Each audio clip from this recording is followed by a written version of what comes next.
My daughter sent me a text message that read simply, "We want to have a peaceful Christmas with our in-laws, so please do not come this year."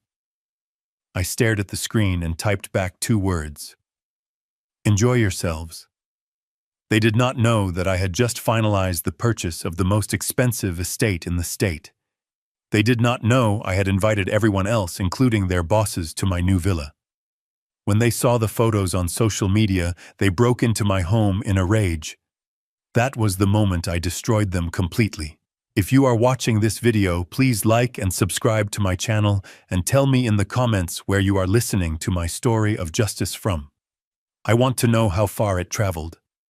I stood in the long checkout line at the toy store holding a limited edition Lego Millennium Falcon that cost $500. It was a ridiculous amount of money for a box of plastic bricks, but my grandson Leo had been talking about it for months. At 7 years old, Leo was the only pure thing left in my life. I pulled out a wad of cash from my worn leather wallet. To the cashier and the impatient people behind me, I looked like just another retiree in a faded coat, counting out his pension. I liked it that way. Invisibility was a power I had cultivated for 5 years since I sold Blackwood Logistics for $120 million. My phone buzzed in my pocket just as the cashier handed me the receipt. It was a text from Brittany, my only daughter. I stepped aside to read it, expecting a time confirmation for Christmas dinner. Instead, I read the words that would sever our relationship forever. The message was long and performative. It said, "Dad, we have been thinking. Jason's parents, the Whitmores, are coming this year. They are very particular about atmosphere, and frankly, they prefer a more upscale and private environment. We think it would be best if you stayed home this year. You know how you get uncomfortable around them, and we do not want any awkwardness. We will drop by next week to exchange gifts. Love you." I read the message twice. I did not feel sadness. I felt a cold, hard clarity settle in my chest. It was the same feeling I used to get in the boardroom right before I hostilely took over a competitor. They were ashamed of me. They wanted to play the part of the wealthy, successful couple for the Whitmores, and my presence in my 10-year-old Ford and off-the-rack clothes would ruin their tableau. I looked at the expensive toy in my hands. Next week. She said she would drop by next week. She was not even going to let me give Leo his gift on Christmas morning. I walked out of the store into the biting December wind. I did not reply to the text. I got into my car and drove. I did not drive to my apartment. I drove straight to Brittany and Jason's house. I needed to see them. I needed to see the house that I had paid for. I parked 2 houses down because I knew Jason hated seeing my old sedan in his driveway. I walked up to the porch holding the large gift bag. I intended to leave it on the doorstep and walk away like a ghost. But the living room window was cracked open just an inch to let out the heat from the fireplace. Voices drifted out into the cold night air. I stopped. I recognized the shrill laugh of Mrs. Whitmore. They had arrived early. I moved closer to the window, my back pressed against the siding of the house I had secretly refinanced 3 times to save them from foreclosure. "Thank God you told him not to come," Mrs. Whitmore was saying. Her voice was loud and grating.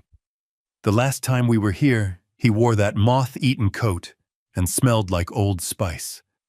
It was embarrassing to introduce him to our friends at the club. He looks like a janitor." I waited for Brittany to defend me. I waited for my daughter, the girl I had raised alone after her mother died, to say something about my character or my kindness. Brittany laughed. It was a nervous, trying to please laugh. "Don't worry, Mom. I told him we needed space. Honestly, I was afraid he would ask for money again. He has been complaining about inflation eating into his pension lately. It is so draining to deal with his poverty mentality." I stood frozen on the porch. I had never asked her for a dime.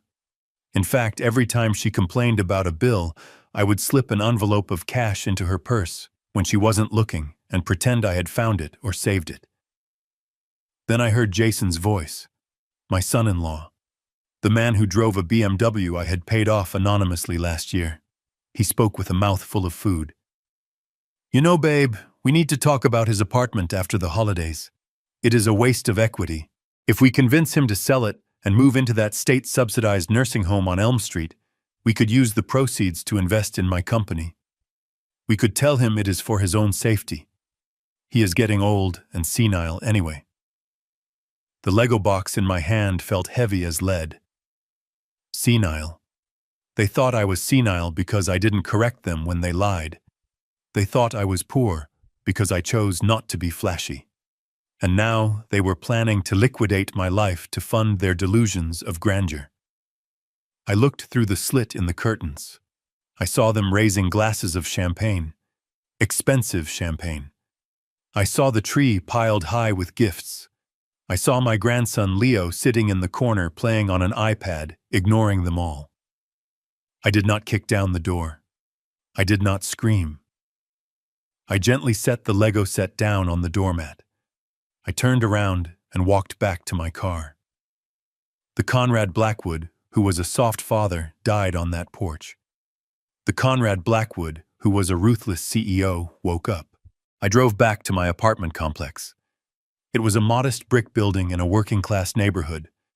Inside my unit was clean and simple. I locked the door and went straight to the bedroom closet. I pushed aside the old coats and shirts. I pulled out a small key from a hidden pocket in my belt. I knelt down and pulled up a loose floorboard in the corner, revealing a wall safe installed behind the drywall. I dialed the combination. The heavy steel door clicked open. Inside, there were no stacks of small bills or sentimental trinkets. There were stacks of financial dossiers bound in leather folders. I pulled out the thickest one labeled Project Parasite. I sat at my kitchen table and opened it. It was a detailed record of every cent I had spent on Brittany and Jason over the last 5 years. I turned the pages, my finger tracing the rows of numbers. Mortgage payments totaling $240,000 paid through a shell company called Angel Wing Trust. They thought they had won a housing grant. It was me. Credit card payoffs totaling $50,000 paid by an anonymous donor.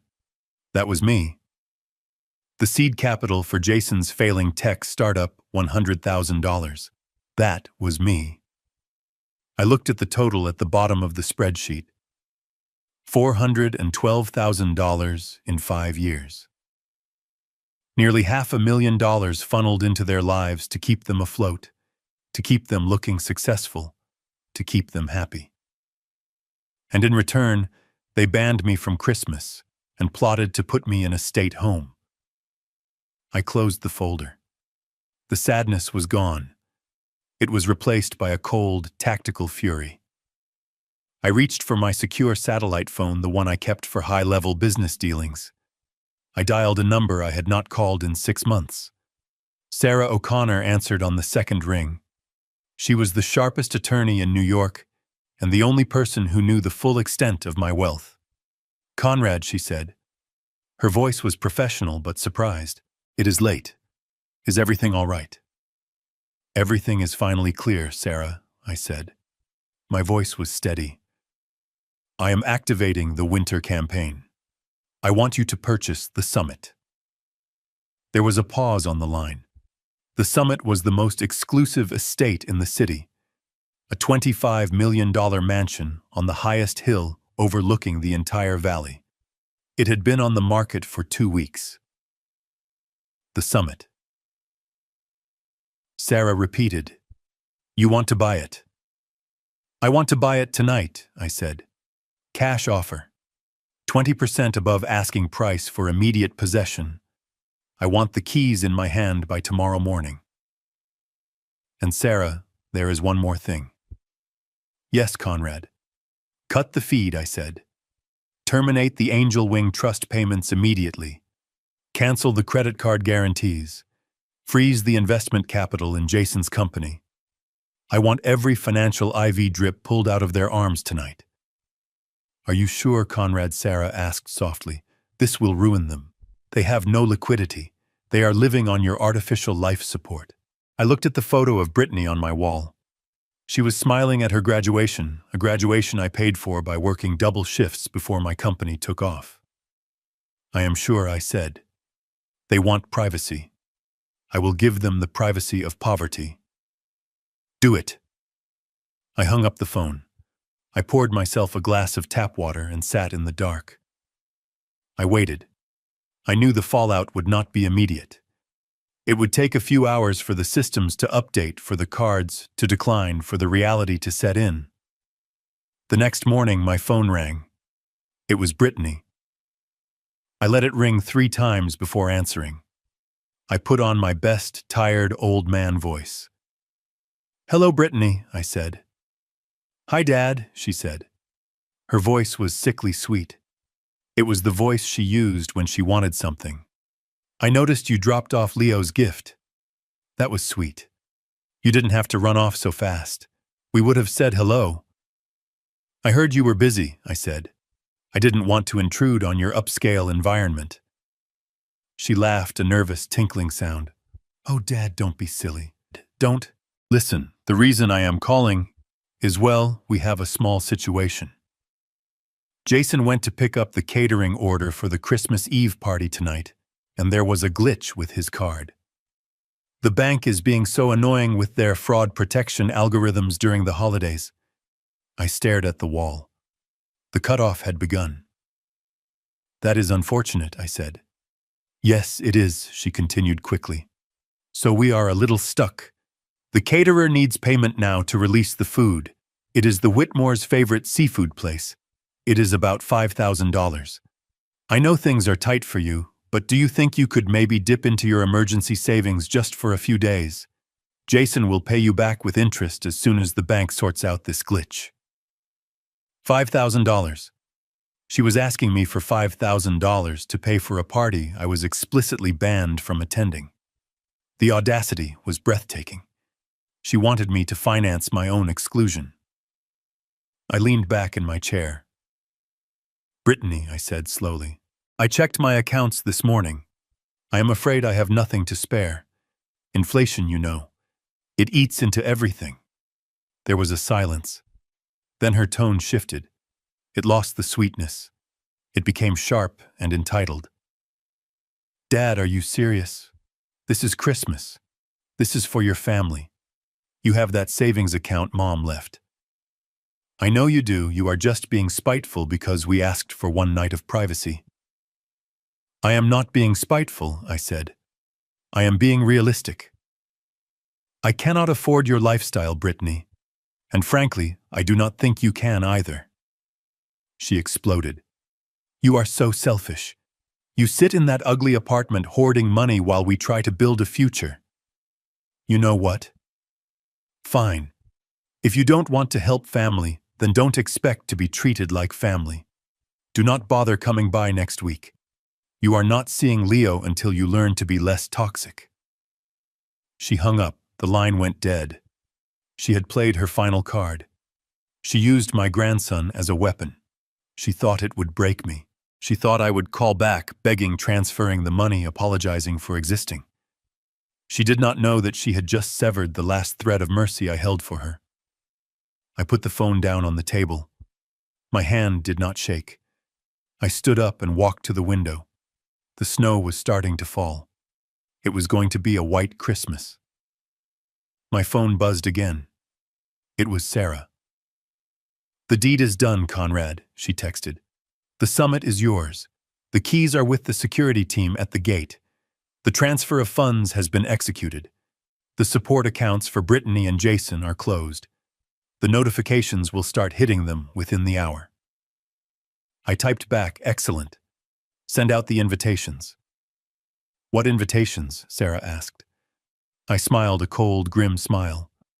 "Everyone, Sarah. I want you to invite the mayor. I want you to invite the city council.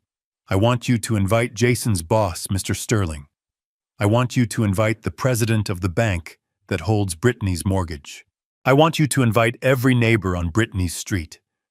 I want you to invite her old college friends. Invite the whole town."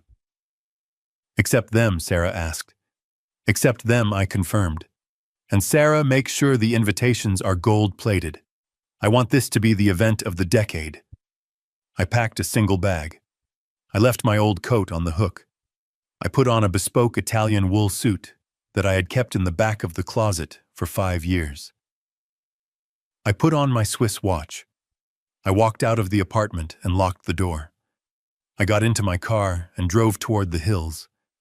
As I drove, I passed Brittany's neighborhood. I saw the lights on her house. I imagined the panic starting to set in as the catering order was canceled, as the credit cards were declined one by one. I drove up the winding private road to the summit. The iron gates swung open automatically, recognizing my arrival. The mansion stood at the top of the hill, glowing like a palace. It had 12 bedrooms, a ballroom, a wine cellar, and a view that stretched to the horizon.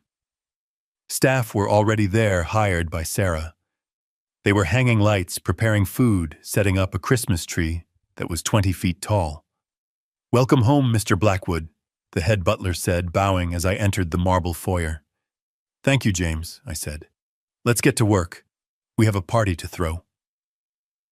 The next 24 hours were a blur of calculated extravagance. I spent money like a weapon. I ordered cases of vintage wine. I hired a string quartet and a jazz band. I hired a Michelin star chef to prepare a feast. By Christmas Eve, the mansion was a beacon of light on the hill. The guests started arriving at 7 o'clock. Luxury cars lined the long driveway. I stood on the balcony holding a glass of scotch, watching them arrive. I saw the mayor shaking hands with the police chief. I saw Jason's boss, Mr. Sterling, laughing with his wife. I saw Brittany's neighbors staring up at the high ceilings in awe. They all knew me as the quiet old man from the apartment complex. Now they were seeing Conrad Blackwood, the legend. The whispers started immediately. "Is that Conrad? I thought he was broke. He owns this place. My God, look at that suit." I mingled with the guests, playing the part of the gracious host. I was charming. I was witty. I dropped subtle hints about my past, about the company I sold, about the investments I managed. I watched the realization dawn on their faces. They realized they had underestimated me.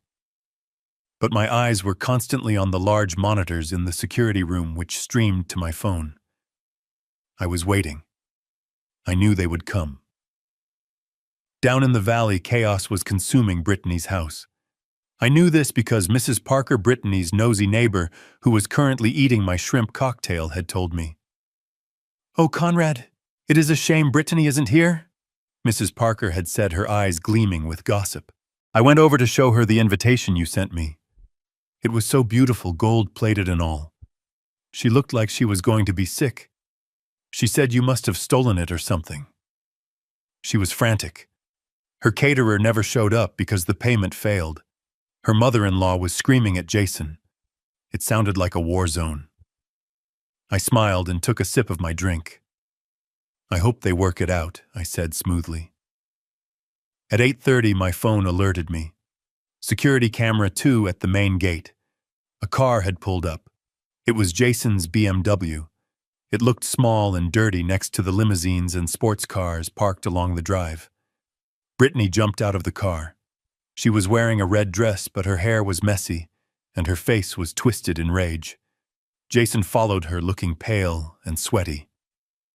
The Whitmores were in the back seat, looking furious. I watched on my phone as Brittany screamed at the security guard. "Do you know who I am?" she yelled. "I am Conrad Blackwood's daughter. Open this gate right now. This is ridiculous. My father does not live here. He lives in a dump. He must be working here as a waiter or something." The security guard, a large man named Mike, who I had briefed personally, stepped forward.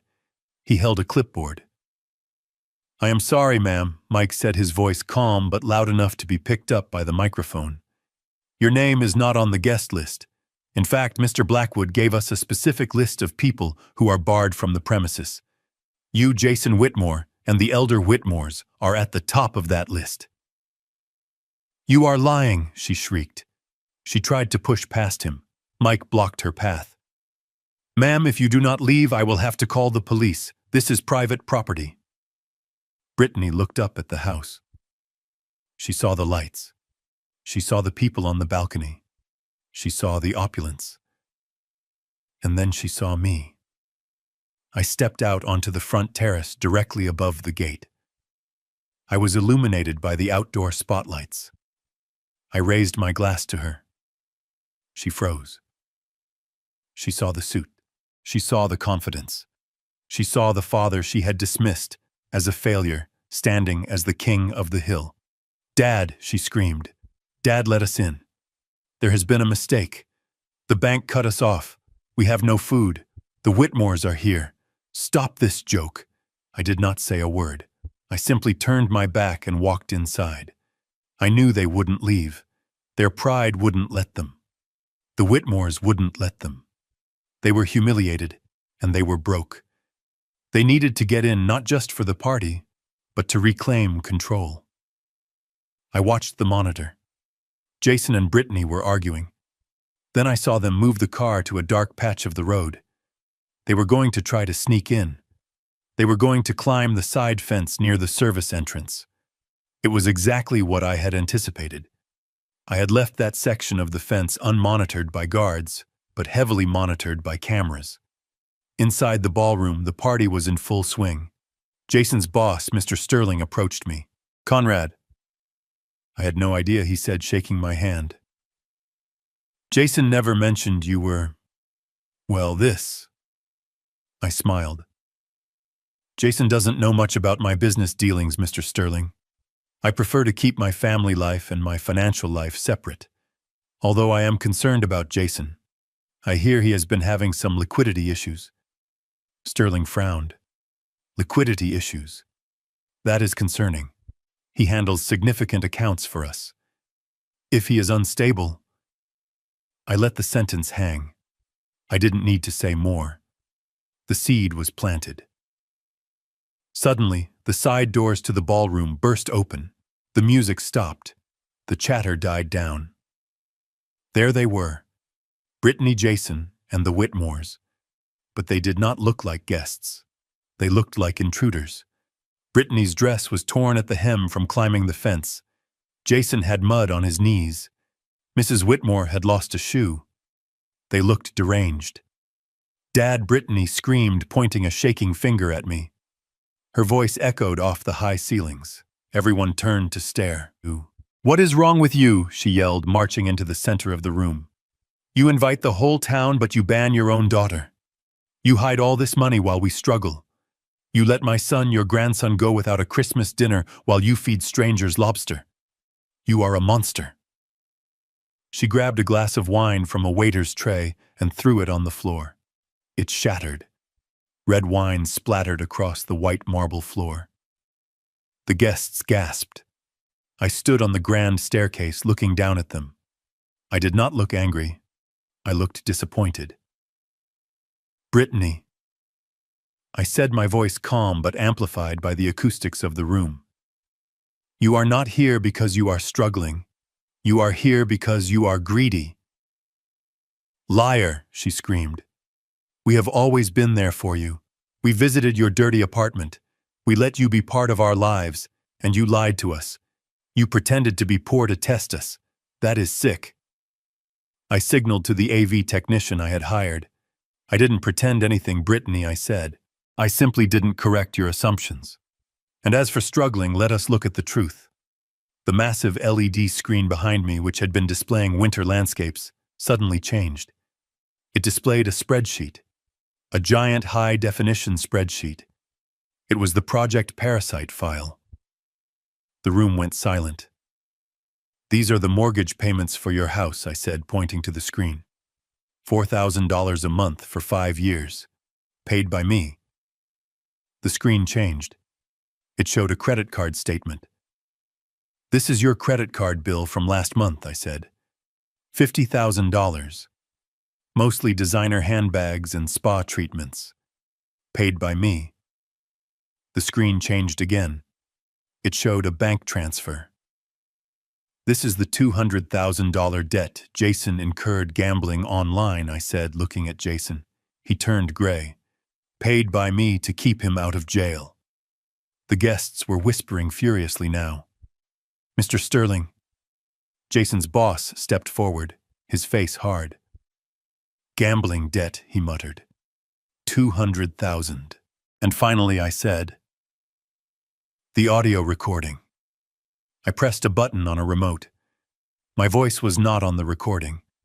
It was Jason and Brittany's voices recorded from the night before through the open window. The audio was crisp and clear. Jason's voice boomed through the speakers. If we convince him to sell it and move into that state-subsidized nursing home on Elm Street, we could use the proceeds to invest in my company. He is getting old and senile anyway. Brittany's voice followed. I was afraid he would ask for money again. It is so draining to deal with his poverty mentality. The recording ended. The silence in the room was absolute. It was a heavy, suffocating silence. I looked at the Whitmores. They were shrinking away from Brittany and Jason, trying to distance themselves from the shame. This, I said quietly, is why I need space. I do not want to be infected by your greed. Brittany stood in the center of the room, trembling. She looked around at the faces of her neighbors, her friends, her husband's boss. She saw no sympathy. She saw only disgust. You set us up, she whispered. I did not set you up, I replied. I just turned on the lights. Security, I said. Mike and his team moved in. They did not use force, but their presence was intimidating. Please escort these trespassers off the property. And call the police. Breaking and entering is a crime. Jason's boss, Mr. Sterling, stepped into Jason's path as he tried to slink away. Do not bother coming in on Monday, Jason Sterling said. You are fired, and we will be auditing every account you ever touched. If I find 1 cent missing, I will prosecute you to the fullest extent of the law. Jason collapsed to his knees. Brittany looked at me, her eyes wide with terror. Dad, she pleaded. Dad, please. We have nothing. The house, the payments. The payments have stopped Brittany, I said. You wanted to be independent. You wanted privacy. Now you have it. But Leo, she cried. You are punishing Leo. I walked down the stairs until I was face to face with her. Leo is the only reason I am not pressing charges for the fraud you committed against me over the years, I said. I have set up a trust for him. He will access it when he is 21, provided he does not live under your roof. What? She gasped. I have already filed for custody, I said.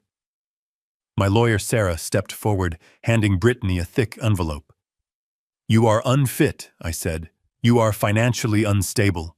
You are morally bankrupt. And you are on tape plotting to harm a senior citizen. No judge will let you keep him. Get out. Brittany screamed a primal sound of defeat.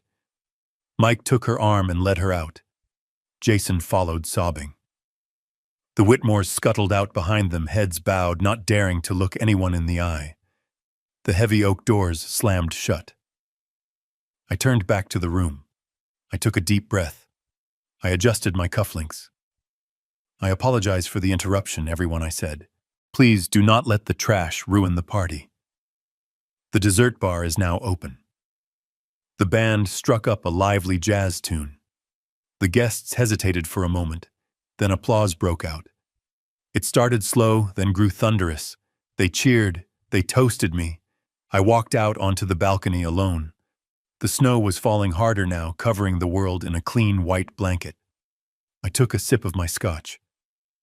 My phone buzzed. It was a text from Brittany. Dad, I am so sorry. We made a mistake. Please, we are cold. We are locked out of our house. Please help us. I looked at the message. I looked at the snow falling on the vast estate that was now my home. I pressed the block button. The screen went black. I finished my drink. It was the best Christmas I had ever had. I sat in the darkness of my small kitchen, the only illumination coming from the glow of my laptop screen. The digital clock in the corner of the display read 11:42 p.m. My finger hovered over the enter key. On the screen was a wire transfer authorization form from my private holding company in Zurich. The amount was staggering to the average person, $25 million, but to me it was simply the cost of ammunition. This was not a purchase. It was a declaration of war. I pressed the key. The screen refreshed. Transaction complete. Just like that, the deed to the summit. The estate on the hill that loomed over our town like a castle was mine. The previous owners, a tech mogul and his wife who were divorcing, had been desperate for a cash buyer who could close in 24 hours. They didn't care that the buyer was a shell corporation named Nemesis Holdings. They just wanted the money. And I had plenty of it. I picked up my secure phone. Sarah O'Connor was still on the line, her breathing steady. She was the only person in the world who knew that the old man driving the 2010 Ford Taurus was actually the silent majority shareholder in 3 of the state's largest logistics firms. "The funds have cleared," Sarah said, her voice crisp and professional. "The title is being transferred electronically as we speak. The security codes for the main gate and the smart home system have been sent to your encrypted email. The staff has been retained and briefed. They are expecting Mr. Blackwood, the philanthropist, not Mr. Blackwood, the poor retiree." "Excellent," I replied. "Now for the second part. Execute the kill switch on the support accounts." I could hear the clicking of her keyboard. This was the part that required surgical precision. For 5 years, I had set up an elaborate financial ecosystem to support Brittany and Jason, without them ever knowing it was me. I knew Jason's ego was too fragile to accept money from his father-in-law, and Brittany was too proud to admit she needed it. So I had created the Angel Wing Trust. To them, it was a faceless, charitable organization that had awarded them a housing grant. To me, it was a direct line from my bank account to their mortgage lender. "Done," Sarah said. "The automatic mortgage payment scheduled for the 1st of the month has been canceled. The notification will be sent to their lender in the morning. They will be in default within 10 days. "Keep going," I said, my voice devoid of emotion. "I am accessing the credit card guarantees," Sarah continued.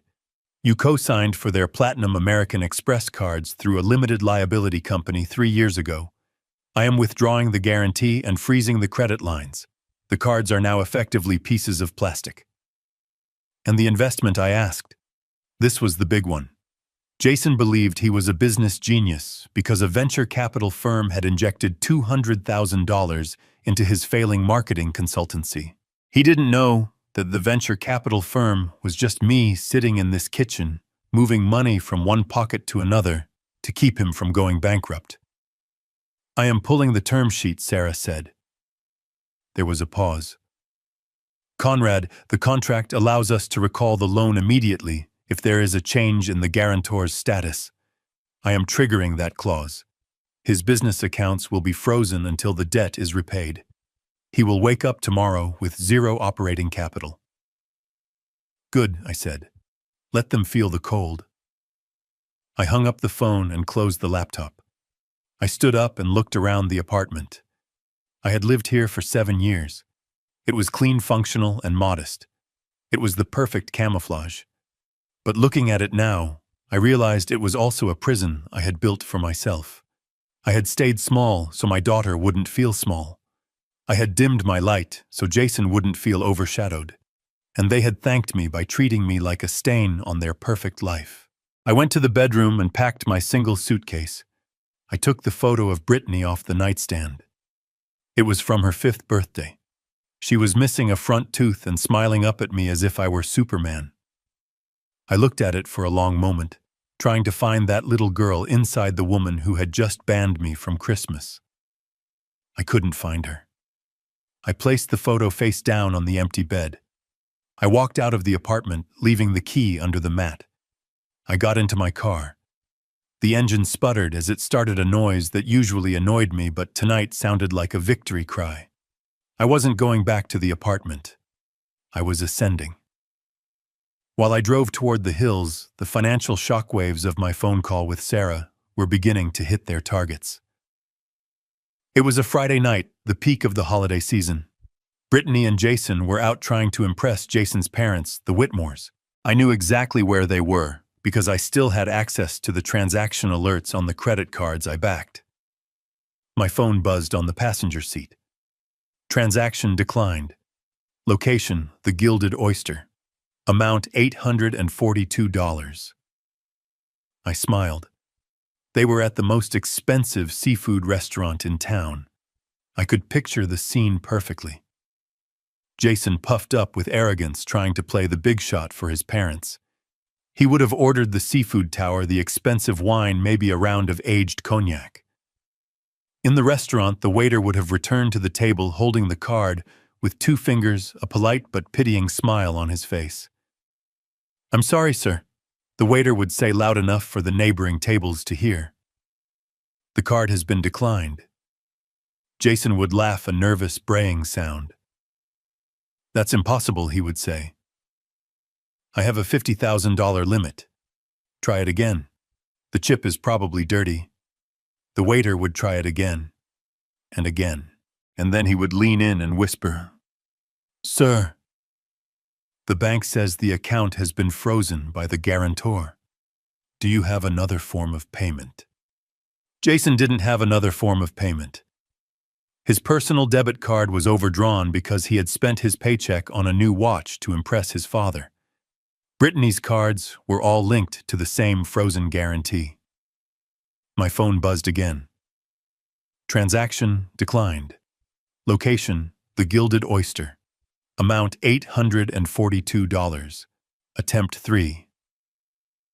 Panic would be setting in now. Mrs. Whitmore would be sighing, tapping her manicured fingernails on the table. Mr. Whitmore would be checking his watch, wondering why his son, the successful entrepreneur, couldn't pay for dinner. Brittany would be digging through her purse looking for cash she didn't have because she always relied on the cards. Eventually, Mr. Whitmore would have to pay. He would pull out his wallet with a groan, muttering about responsibility and how in his day a man paid his debts. Jason would shrink into his chair, humiliated, his ears burning red. He would check his banking app on his phone, frantically refreshing the screen, seeing the red letters, account frozen, contact guarantor. He wouldn't understand. He didn't know who the guarantor was. He thought it was the venture capital firm. He would be trying to call his business partner, who wouldn't answer, because I had already instructed Sarah to cut all communications. I turned the car onto the private road leading to the summit. The air was thinner up here, cleaner. The city lights were a carpet of diamonds spread out below me. I approached the massive iron gates. A security camera turned, focusing on my license plate. The gates groaned and swung open. I drove up the winding driveway lined with ancient oak trees wrapped in thousands of white Christmas lights. The house came into view. It was a masterpiece of stone and glass, glowing warmly against the dark sky. It looked like power. It looked like vengeance. I parked my old Ford right in front of the grand entrance next to the fountain. A man in a uniform stepped out of the shadows. It was the head of the private security firm Sarah had hired. "Mr. Blackwood," he said, opening my car door. "Welcome home. We have completed the perimeter sweep. The staff is inside preparing the master suite." "Thank you," I said, stepping out onto the gravel. My phone buzzed again. A text from Brittany. "Dad, are you there? Weird question, but do you have any cash at the apartment? Jason's bank is having a system error, and we are stuck at the gas station. The pump won't take our cards. We need gas to get home." I stared at the message. They had left the restaurant humiliated, only to find they couldn't even fuel their luxury car to get back to their suburban fortress. They were stranded, and her first instinct after banning me from her life was to use me as an ATM. She didn't ask if I was okay. She didn't apologize for the earlier text. She just wanted cash. She assumed I was sitting in my armchair waiting for her command. I typed a reply. "I am afraid I am not at the apartment, Brittany. I decided to go out." 3 dots appeared. She was typing furiously. "Go out. Go out where you never go out at night. Dad, this is an emergency. We are literally stuck. The Whitmores are in the back seat. It is freezing. Just tell me where the spare key is. I will go to your place and check your emergency jar. She wanted to raid my cookie jar, the jar where I kept $50 bills for groceries. She felt entitled to break into my home and take my money because she had failed to manage hers. I did not reply. I slipped the phone into my pocket. I walked up the stone steps to the kitchen and the massive double doors of my new home. The butler, a man I had hired an hour ago, opened them. The foyer was breathtaking. Marble floors, a chandelier that cost more than Jason's car, and a dual staircase that curved up to the second floor. "Would you like a drink, sir?" the butler asked. "A scotch," I said. "The oldest bottle we have. And bring it to the balcony." I walked through the house, my footsteps echoing on the marble. I passed the dining room with its table for 20. I passed the library with its floor-to-ceiling shelves. I walked out onto the rear balcony. The wind was cold, but I didn't feel it. Below me, the city twinkled. Somewhere down there in the maze of lights, my daughter was arguing with a gas station attendant, her credit cards useless plastic rectangles. Her husband was sweating in the driver's seat, listening to his father lecture him about financial planning. They were feeling the first bite of the winter I had unleashed. And this was just the beginning. Tomorrow, the eviction notice for their house would be generated. The car leasing company would receive the notification that the surety bond had been withdrawn. The house of cards I had built for them was collapsing card by card. The butler appeared with a crystal glass of amber liquid. I took it. To family, I whispered to the night air, raising the glass. I took a sip. It burned pleasantly. My phone buzzed one more time. It was an email notification from my bank. Transfer successful, $5,000 to event planning escrow. The party was paid for. The invitations were being printed at a 24-hour luxury print shop downtown. They would be delivered by courier in the morning. I looked down at the city. I imagined the look on Mrs. Parker's face when she opened her door tomorrow and received a gold-plated invitation to the summit. I imagined her running across the lawn to show Brittany. I imagined the confusion, the denial, and then the slow, creeping realization. Brittany thought she had punished me by excluding me. She didn't realize that she had just freed me. She had freed me from the guilt of hiding my success. She had freed me from the burden of propping up her failures. I was Conrad Blackwood. I built an empire from a single truck. I had negotiated with sharks and broken unions. I had forgotten who I was for a while, trying to be a gentle old grandfather. But the wolf was back, and the wolf was hungry. I turned back to the warm glow of the mansion. I had a lot of work to do before the guests arrived. I needed to make sure everything was perfect. After all, this wasn't just a Christmas party. It was a funeral for their greed.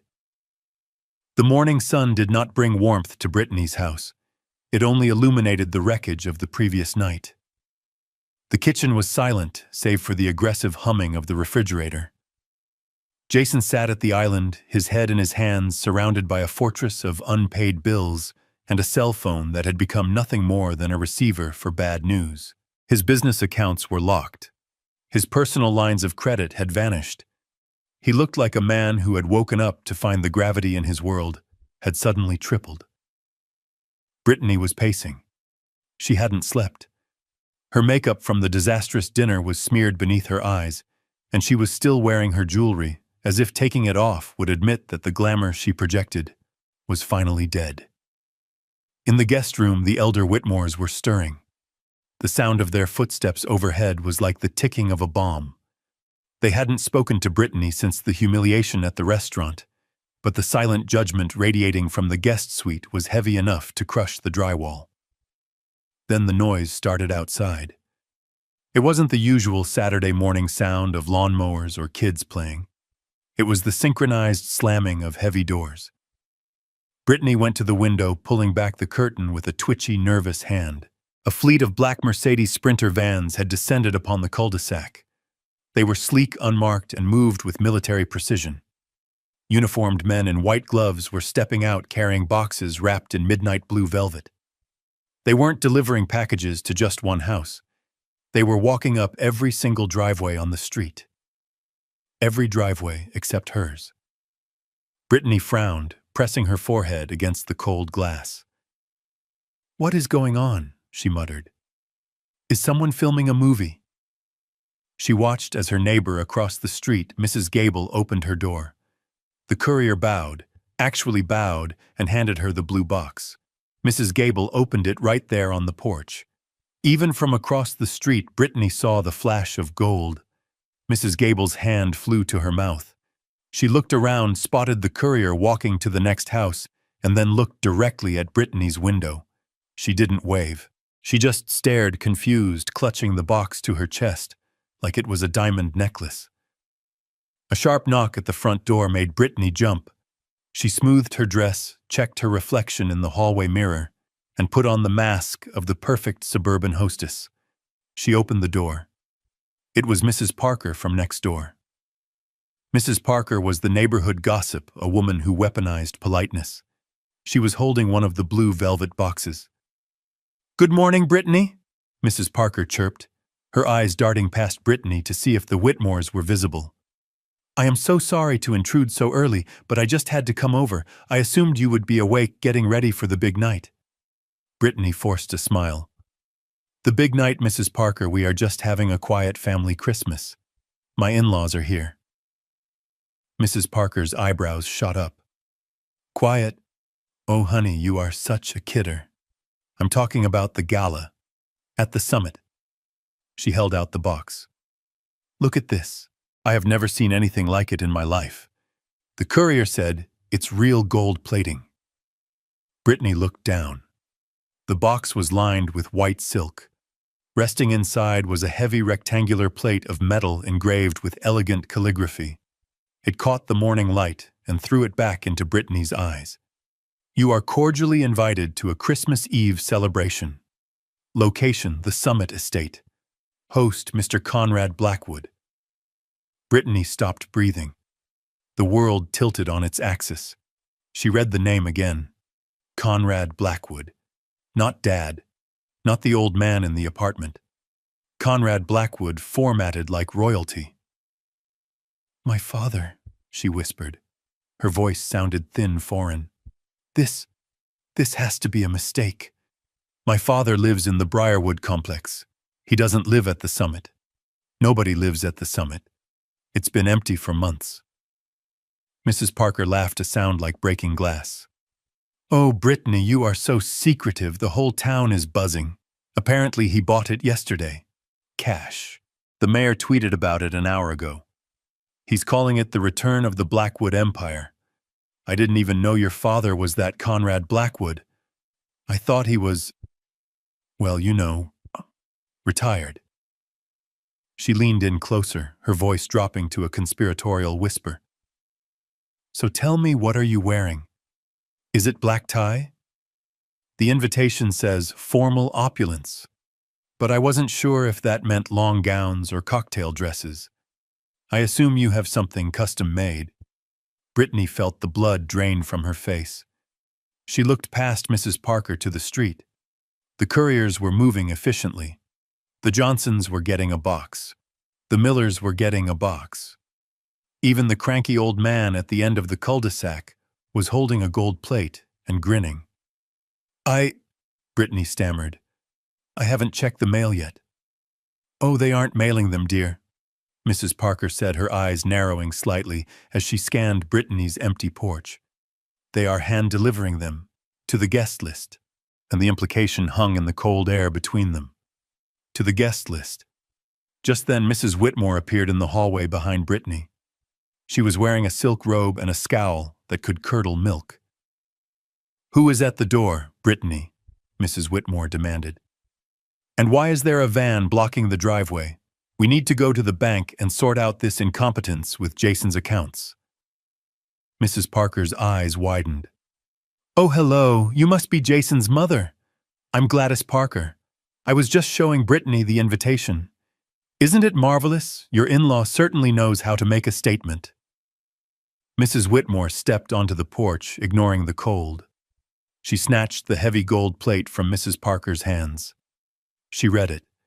Her eyes, usually small and critical, grew round. She ran her thumb over the engraved letters. The summit. Mrs. Whitmore asked, her voice trembling with a mix of greed and fury. Conrad Blackwood, Brittany's father. The one and only, Mrs. Parker beamed. I honestly didn't think he had it in him. He's always so quiet. But I guess that's how the billionaires do it, right? Stealth wealth. Mrs. Whitmore turned her head slowly to look at Brittany. The look was not one of pride. It was one of pure, unadulterated accusation. Brittany, Mrs. Whitmore said, her voice dangerously low. You told me your father was a charity case. You told me he was an embarrassment. You said we couldn't invite him because he would ruin the aesthetic. He is, Brittany cried, panic rising in her throat. He drives a 2010 Ford. He wears clothes from the thrift store. This is some kind of prank. He must have spent his entire savings on this, just to spite me. He's crazy, Gladys. He's losing his mind. Mrs. Parker took her invitation back, looking offended. Well, I don't know about crazy, dear, but the courier did say that the valet service starts at 7. And I saw the catering trucks going up the hill earlier. 3 of them. From Le Petit Chef. That's not a prank. That's a budget. Mrs. Parker stepped back off the porch, clutching her golden ticket.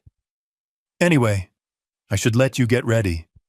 I'm sure you have a million things to do as the hostess's daughter. See you tonight. She walked away, leaving a silence so profound it felt physical. Brittany stood there, shivering in her thin dress. She looked at the empty spot on her doormat, where a blue velvet box should have been. There was nothing, not even a card. Mrs. Whitmore grabbed Brittany's arm. Her grip was bruising. Inside, now. They marched into the kitchen. Jason looked up, startled by his mother's entrance. Look at this, Mrs. Whitmore hissed, shoving her phone into Jason's face. She had pulled up the town's local newsfeed.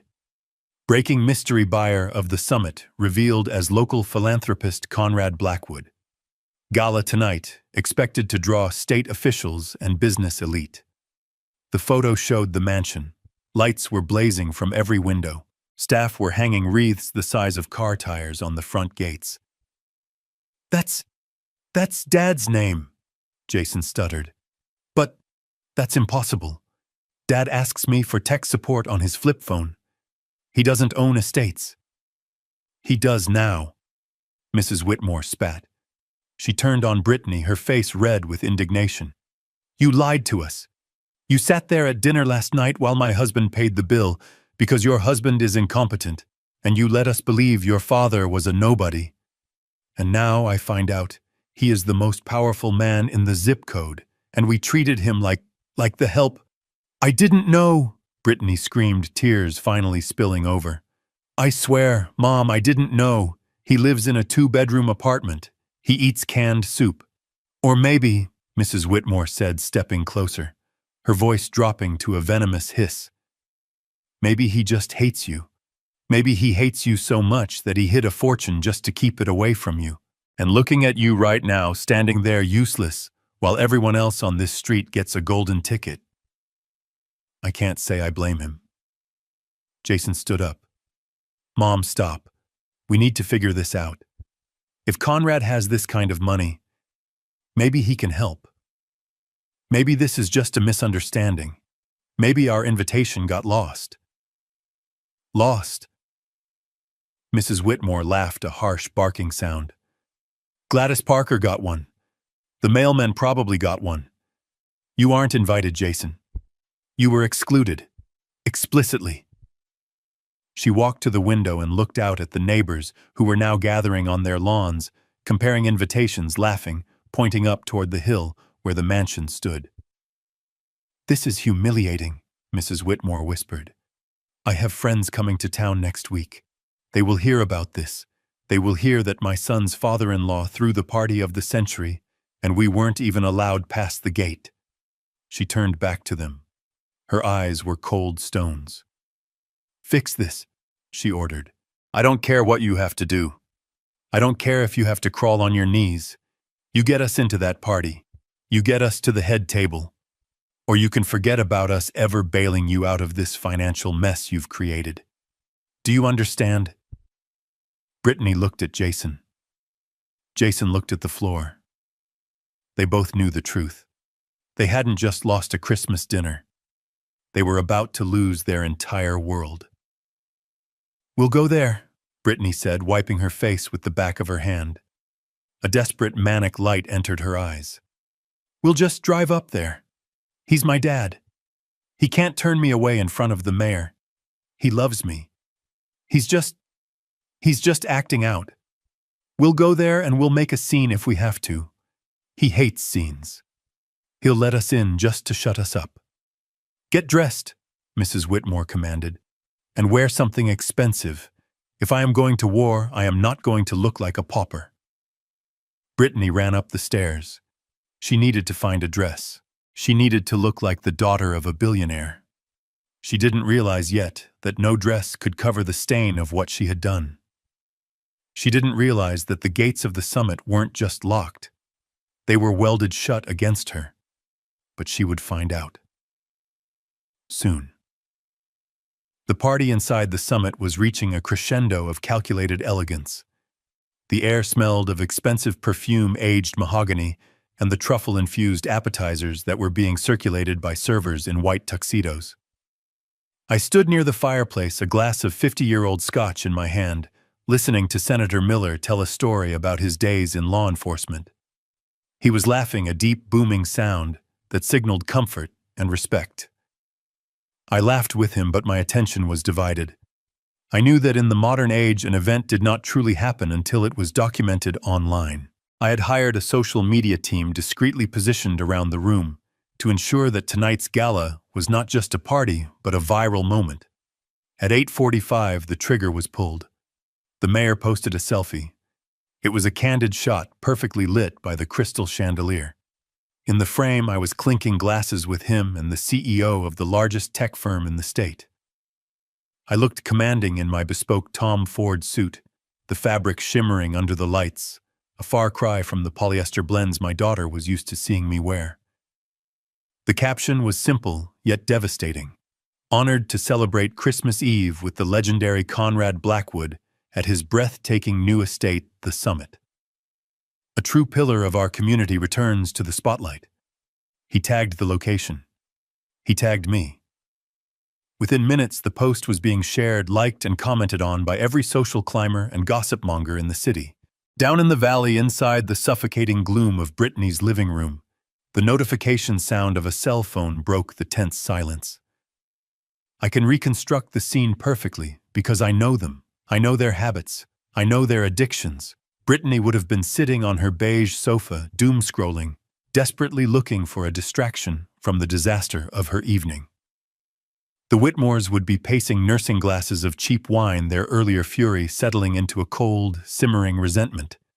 Jason would be staring at the floor, terrified of the inevitable audit his boss had threatened. Brittany's thumb would have hovered over the screen. She would have seen the mayor's post. She would have stopped breathing for a second. "Mom," Brittany whispered, her voice trembling. "You need to see this." Mrs. Whitmore, draped in her silk robe like a deposed queen, snatched the phone from Brittany's hand. She stared at the small screen. The blue light illuminated the deepening lines of fury on her face. She swiped left. There were more photos. There was a photo of me showing the senator the wine cellar. A photo of the 20-foot Christmas tree adorned with Swarovski crystals. A video clip of the live jazz band playing on the marble terrace.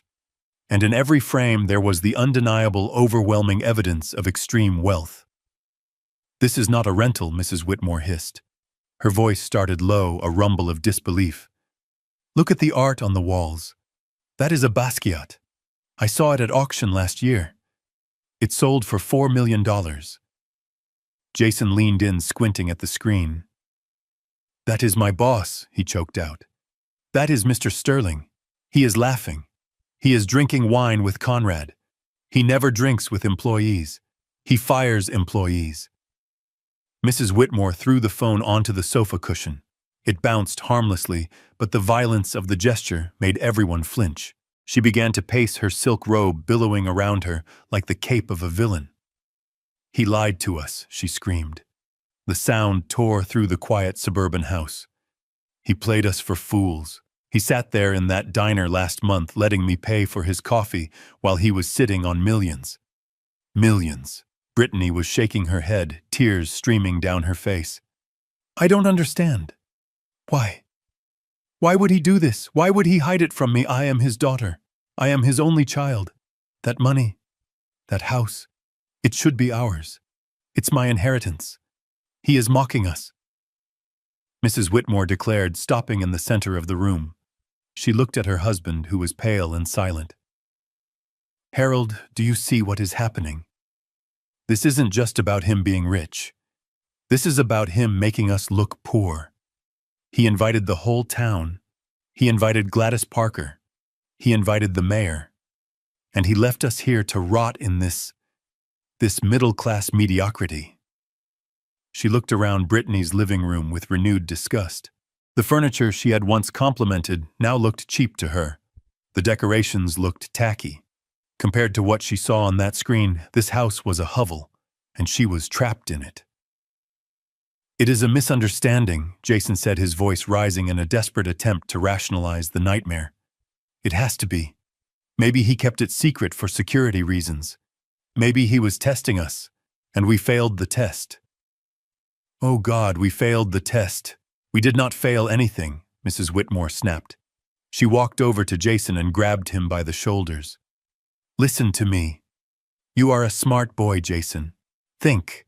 A man like that, a man who plays games like this, he is unstable. He is erratic. Who buys a mansion overnight? Who hides a fortune from his own flesh and blood? A crazy person. That is who." A dangerous glint entered her eyes. She wasn't just angry anymore. She was calculating. Greed had overridden her shame. She saw an angle. "He is senile," Mrs. Whitmore said firmly. "Just like you said, Jason. He has lost his mind. He is spending your inheritance on parties and strangers because he isn't thinking straight. This proves it. This extravagance proves he needs a guardian." Brittany looked up, hope warring with confusion in her eyes.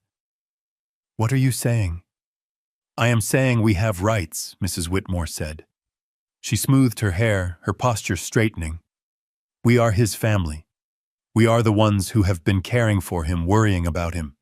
If he is squandering the family estate during a manic episode, it is our duty to step in. We have to go there." "Go there?" Brittany asked. "But the security guard, the list." "To hell with the list," Mrs. Whitmore roared. She grabbed her purse. "He is your father. Do you think he is going to let security drag his daughter away in front of the senator, in front of the mayor? No. He cares about his image. That is why he threw this party. He wants to be the big man. If we show up looking devastated, looking concerned, and we demand to speak to him, he will fold. He will have to let us in to avoid a scene." She turned to her husband. "Harold, get the car keys.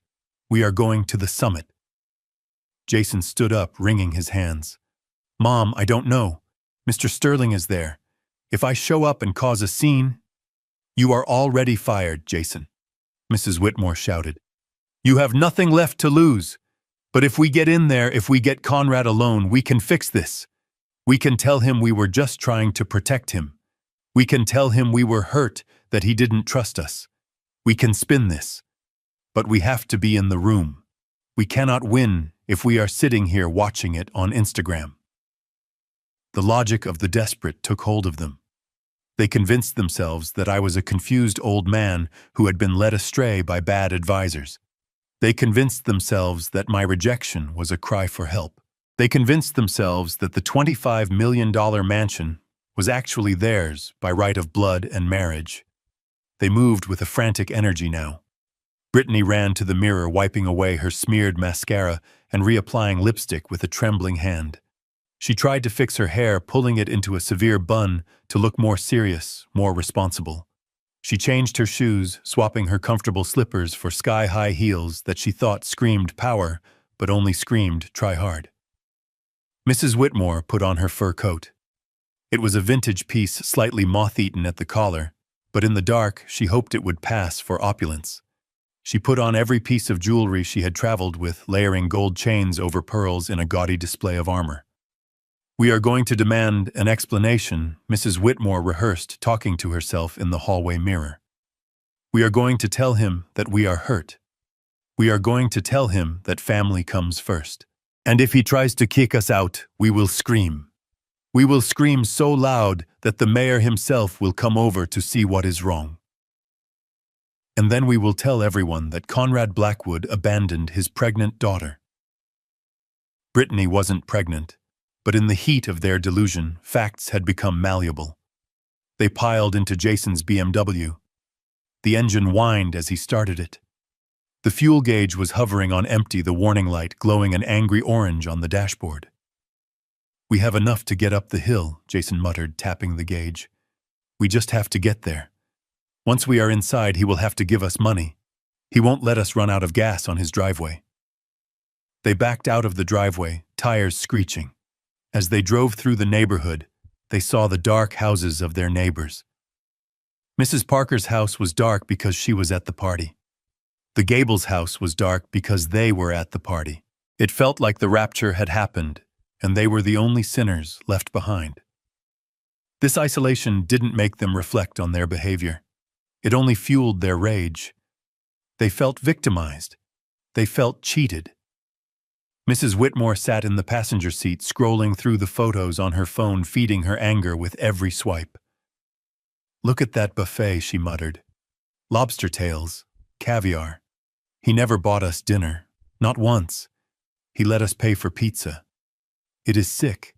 He is a sick, twisted man." "Dad isn't like this," Brittany said from the back seat, her voice small. "He was always so simple."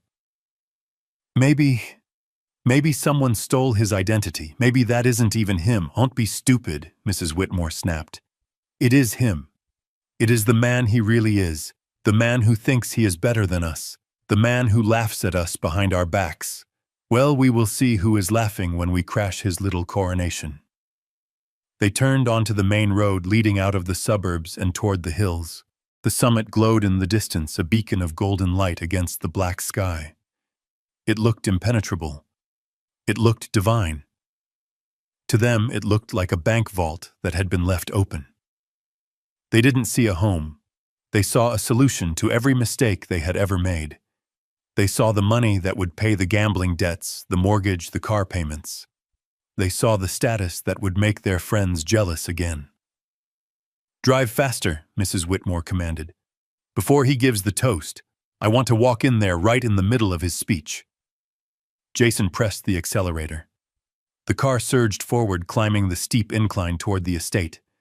They were charging into battle with no weapons, no strategy, and no invitation, armed only with the magnificent, blinding arrogance of those who believe the world owes them a living. They didn't know that I was watching them. They didn't know that the GPS tracker I had installed on the BMW for insurance purposes was blinking on my tablet screen. I watched the little dot moving closer and closer to my gates. I took another sip of scotch. "Come on then," I whispered. "Come and get it." I signaled to Mike, my head of security. "They are 5 minutes out," I said.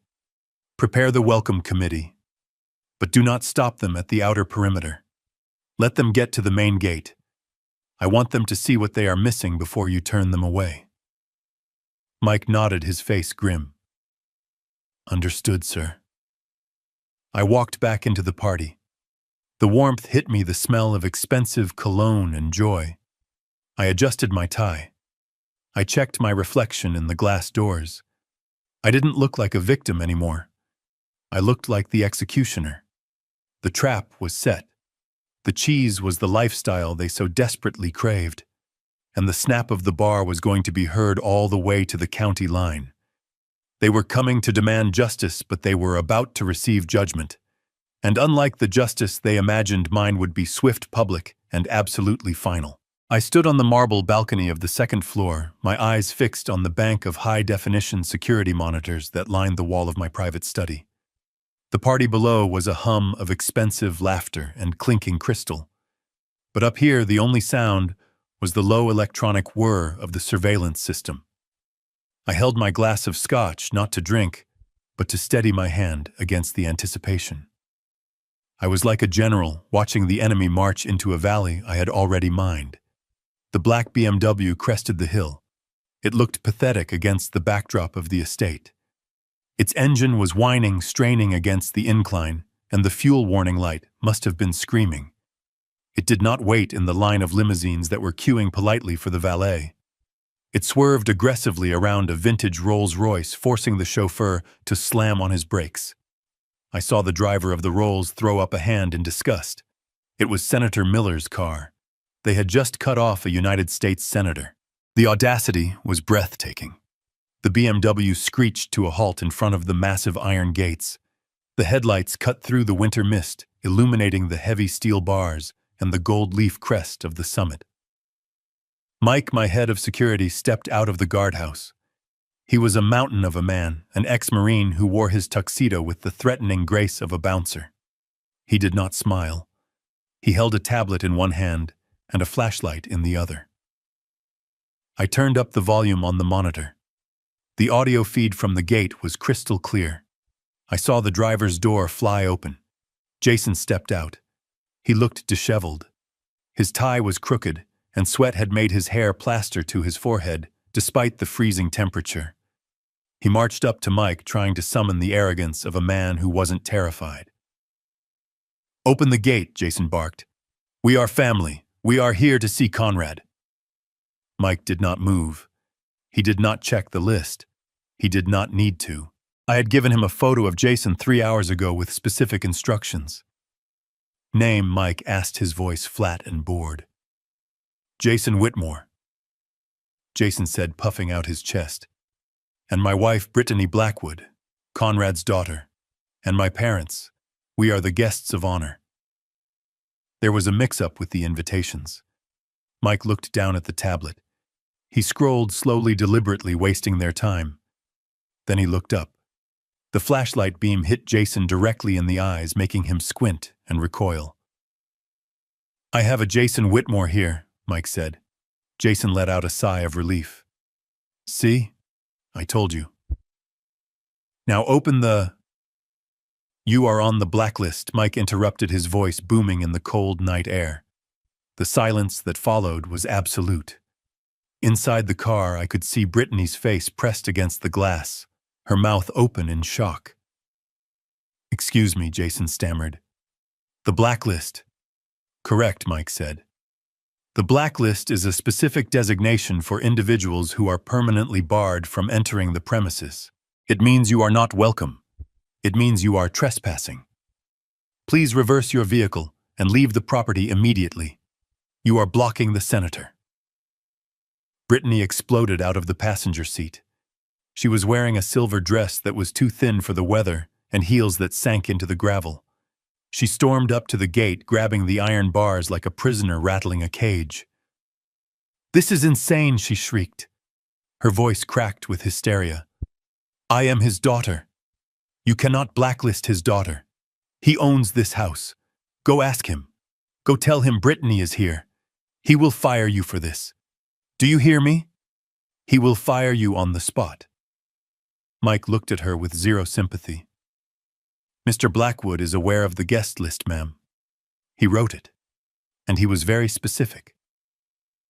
No exceptions. Especially not for you." Mrs. Whitmore rolled down the back window. Her fur coat was pulled tight around her throat. "Officer," she called out, trying to use her country club voice. "There has clearly been a misunderstanding. We are here to help Conrad. He is unwell. We are his caregivers. If you don't let us in, he could be in danger. We have medical concerns." Mike actually laughed. It was a dry, humorless sound. "Ma'am, Mr. Blackwood is currently toasting with the mayor inside. He looks very healthy to me. Now move the car." It was at that moment that the humiliation went from private to public. The Rolls-Royce behind them honked politely. Jason ignored it, too paralyzed by the rejection. Then another car pulled up behind the Rolls. It was a sleek black Mercedes sedan. The window rolled down. I leaned closer to the monitor.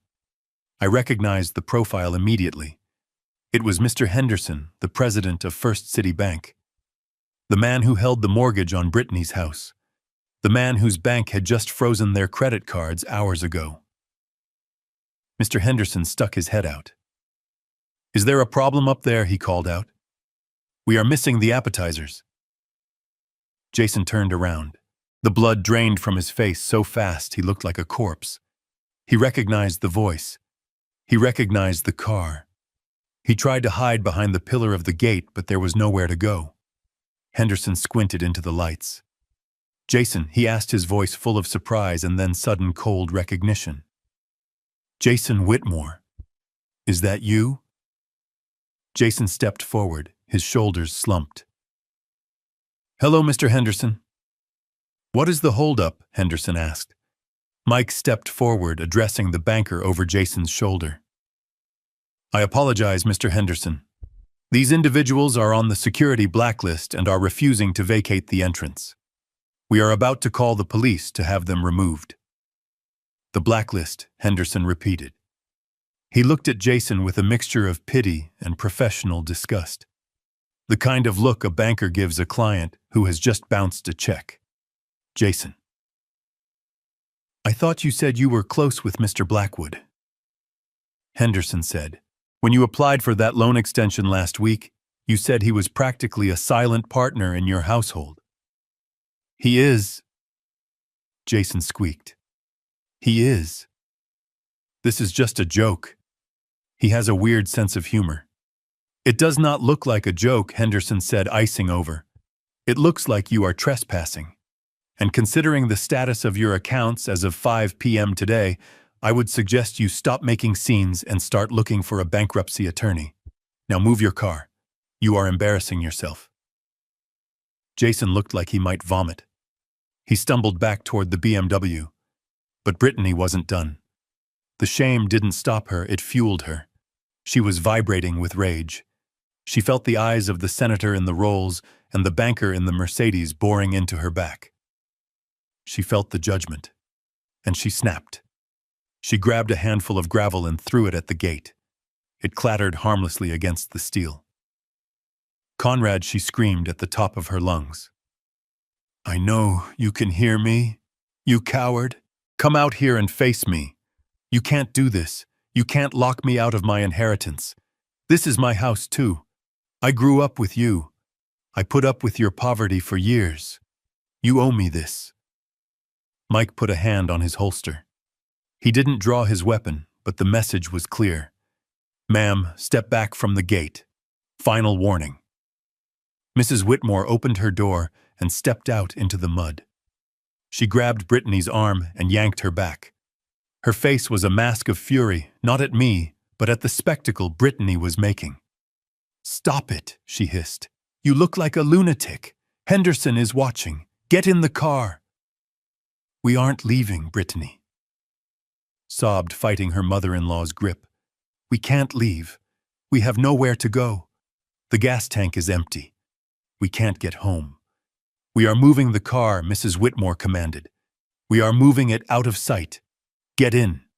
Jason practically fell into the driver's seat. He threw the car into reverse, nearly hitting the senator's bumper. He swerved onto the grass shoulder, dragging the undercarriage of his precious BMW over a hidden rock. There was a sickening crunch of metal on stone. Oil began to leak onto the pristine snow, but he didn't stop. He drove 50 yards down the fence line into the darkness, away from the lights and the judgment of the elite. I watched on the external perimeter cameras as the car died. The engine sputtered, coughed, and went silent. They were out of gas. They were stranded in the dark 100 yards from the party of the century in the freezing cold. I took a sip of my scotch. The burn was delightful. They were exactly where they deserved to be, on the outside looking in. But I knew them. I knew their greed was stronger than their pride. They wouldn't just sit there and freeze. They would try to find a way in. They believed they were entitled to the warmth inside. I switched the camera view to the side perimeter. The BMW sat dark and lifeless. The doors opened. 4 figures emerged. They were arguing.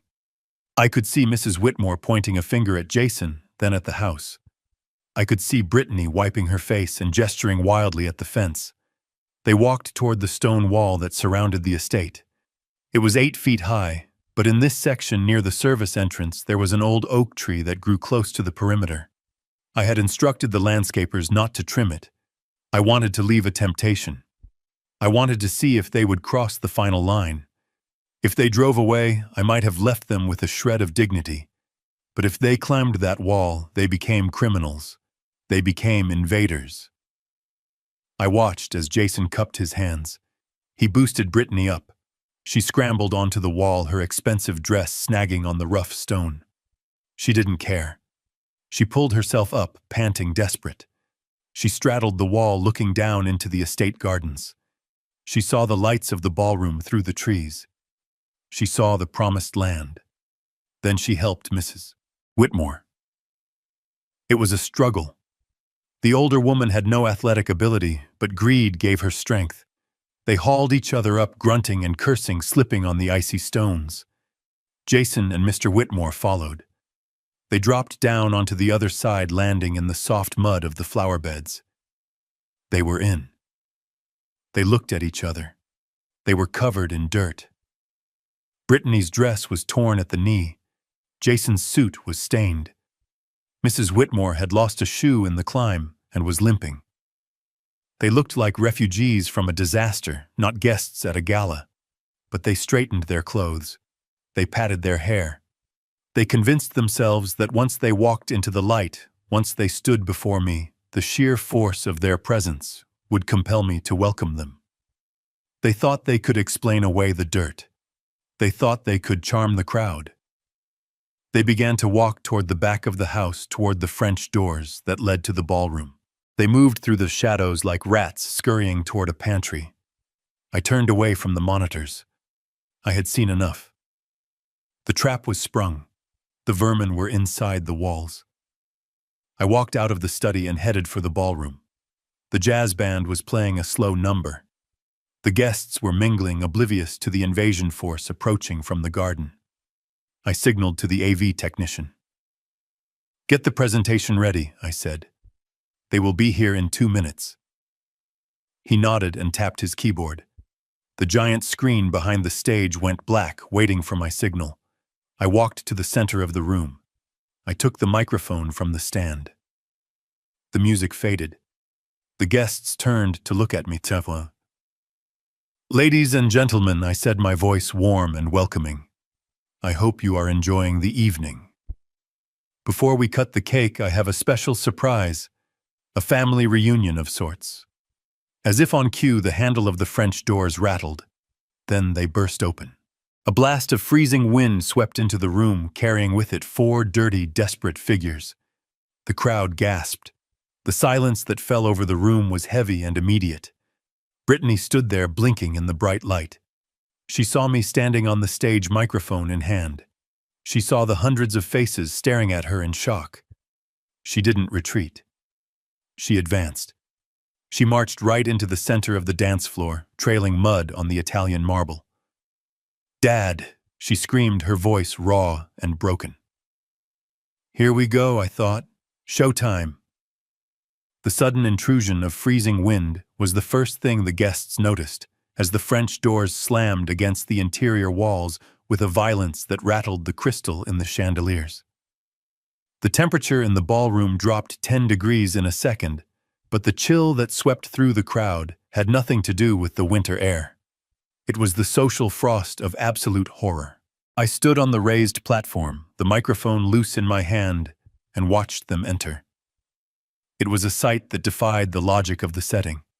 This was a room of tuxedos and silk gowns, of champagne and caviar. And marching into the center of it, was a group of people who looked like they had just clawed their way out of a swamp. Brittany led the charge. My daughter. The girl who had demanded a peaceful Christmas away from my embarrassing poverty. She looked deranged. Her silver dress, once a symbol of her vanity, was now ripped up the side, exposing a bruised thigh. Mud caked her expensive heels and smeared her legs like war paint. Her hair had come loose from its severe bun, hanging in wet rat tails around a face distorted by a level of rage I had never seen in a human being. Behind her, Jason stumbled. He was a portrait of ruin. His suit jacket was torn at the shoulder, presumably from the oak tree, and there was a streak of black grease across his forehead. He wasn't looking at me. He was looking at the floor, praying for a sinkhole to open up and swallow him whole. He knew who was in this room. He knew his career was standing 10 feet away, holding a shrimp puff. The elder Whitmores brought up the rear. Mrs. Whitmore was limping heavily, her one remaining shoe making a lopsided clacking sound on the marble floor, clack thud, clack thud. Her fur coat was wet and smelled of damp animal. Mr. Whitmore looked like a man who was having a waking nightmare, his eyes wide and unblinking. They brought the smell of the wet earth and desperation into my sanctuary. They tracked black mud onto the pristine white Italian marble, leaving a trail of filth that marked their path from the garden to the dance floor. It was a physical manifestation of what they had done to my life for years. They were staining everything they touched. The silence in the room was total. The jazz band had stopped mid-note. The conversations died. 300 of the state's most influential people turned as one body to stare at the intruders. They didn't look scared. They looked offended. They looked at Brittany and her clan with the same expression one reserves for a cockroach scuttling across a wedding cake. Brittany didn't notice the disgust. In her mind, she was the heroine of this tragedy.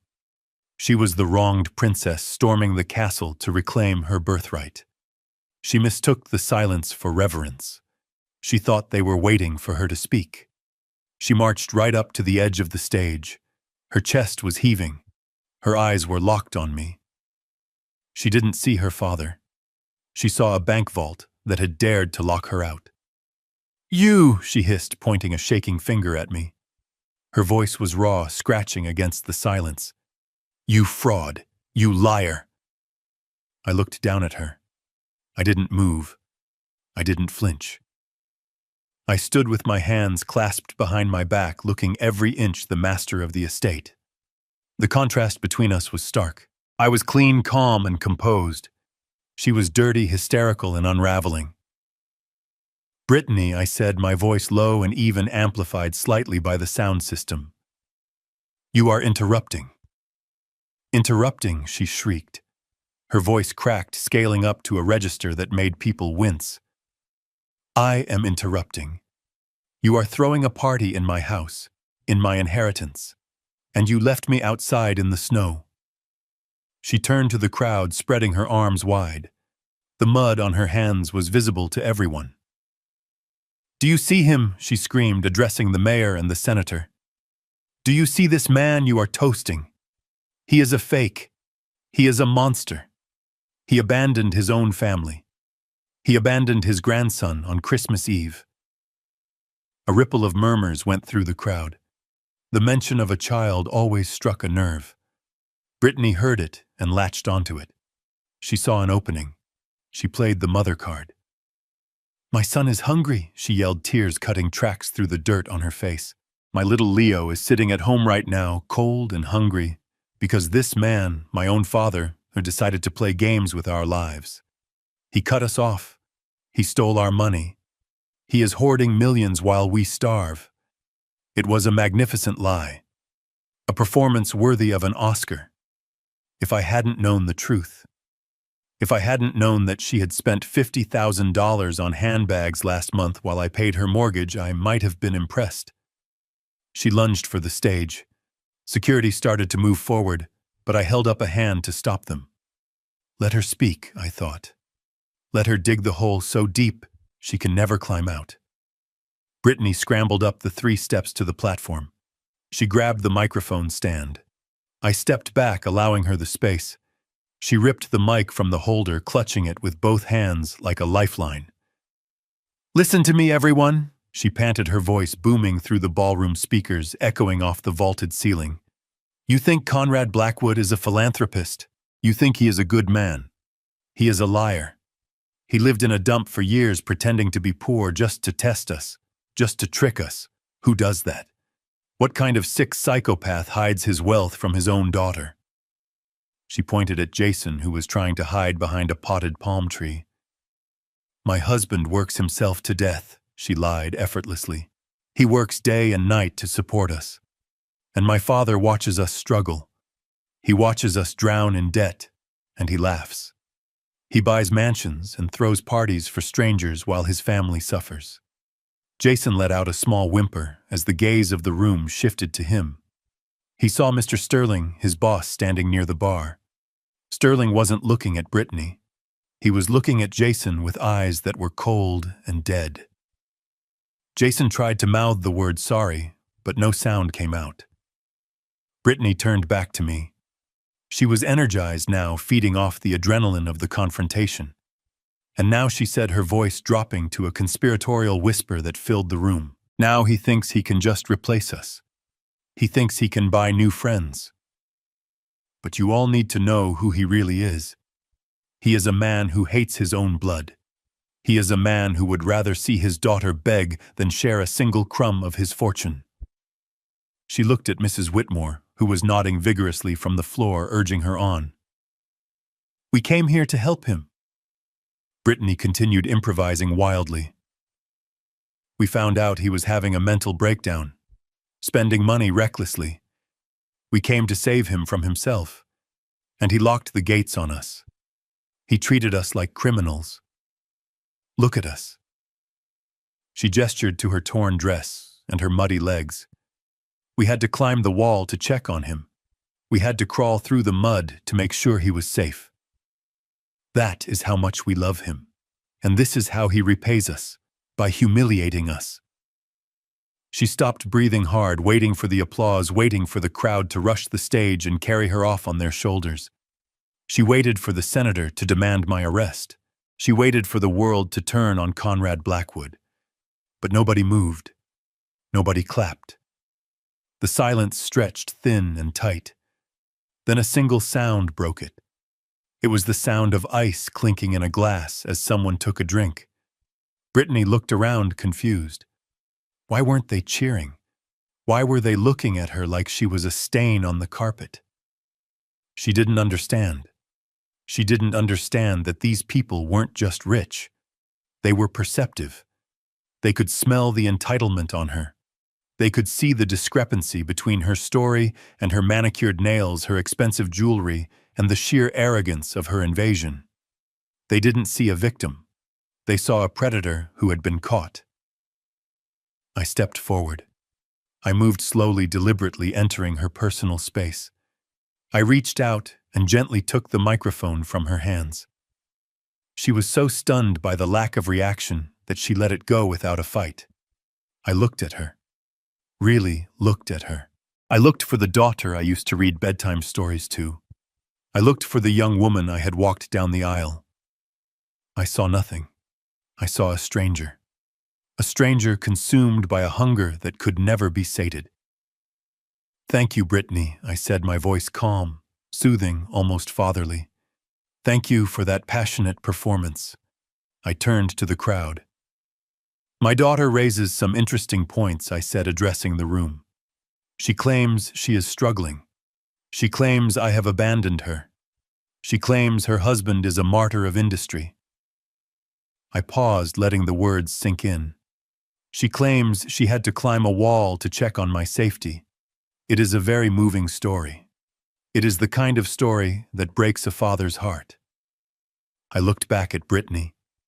She was smiling smugly, thinking I was capitulating, thinking I was about to apologize and write her a check to save face. However, I continued, my voice hardening just a fraction, turning from father to judge.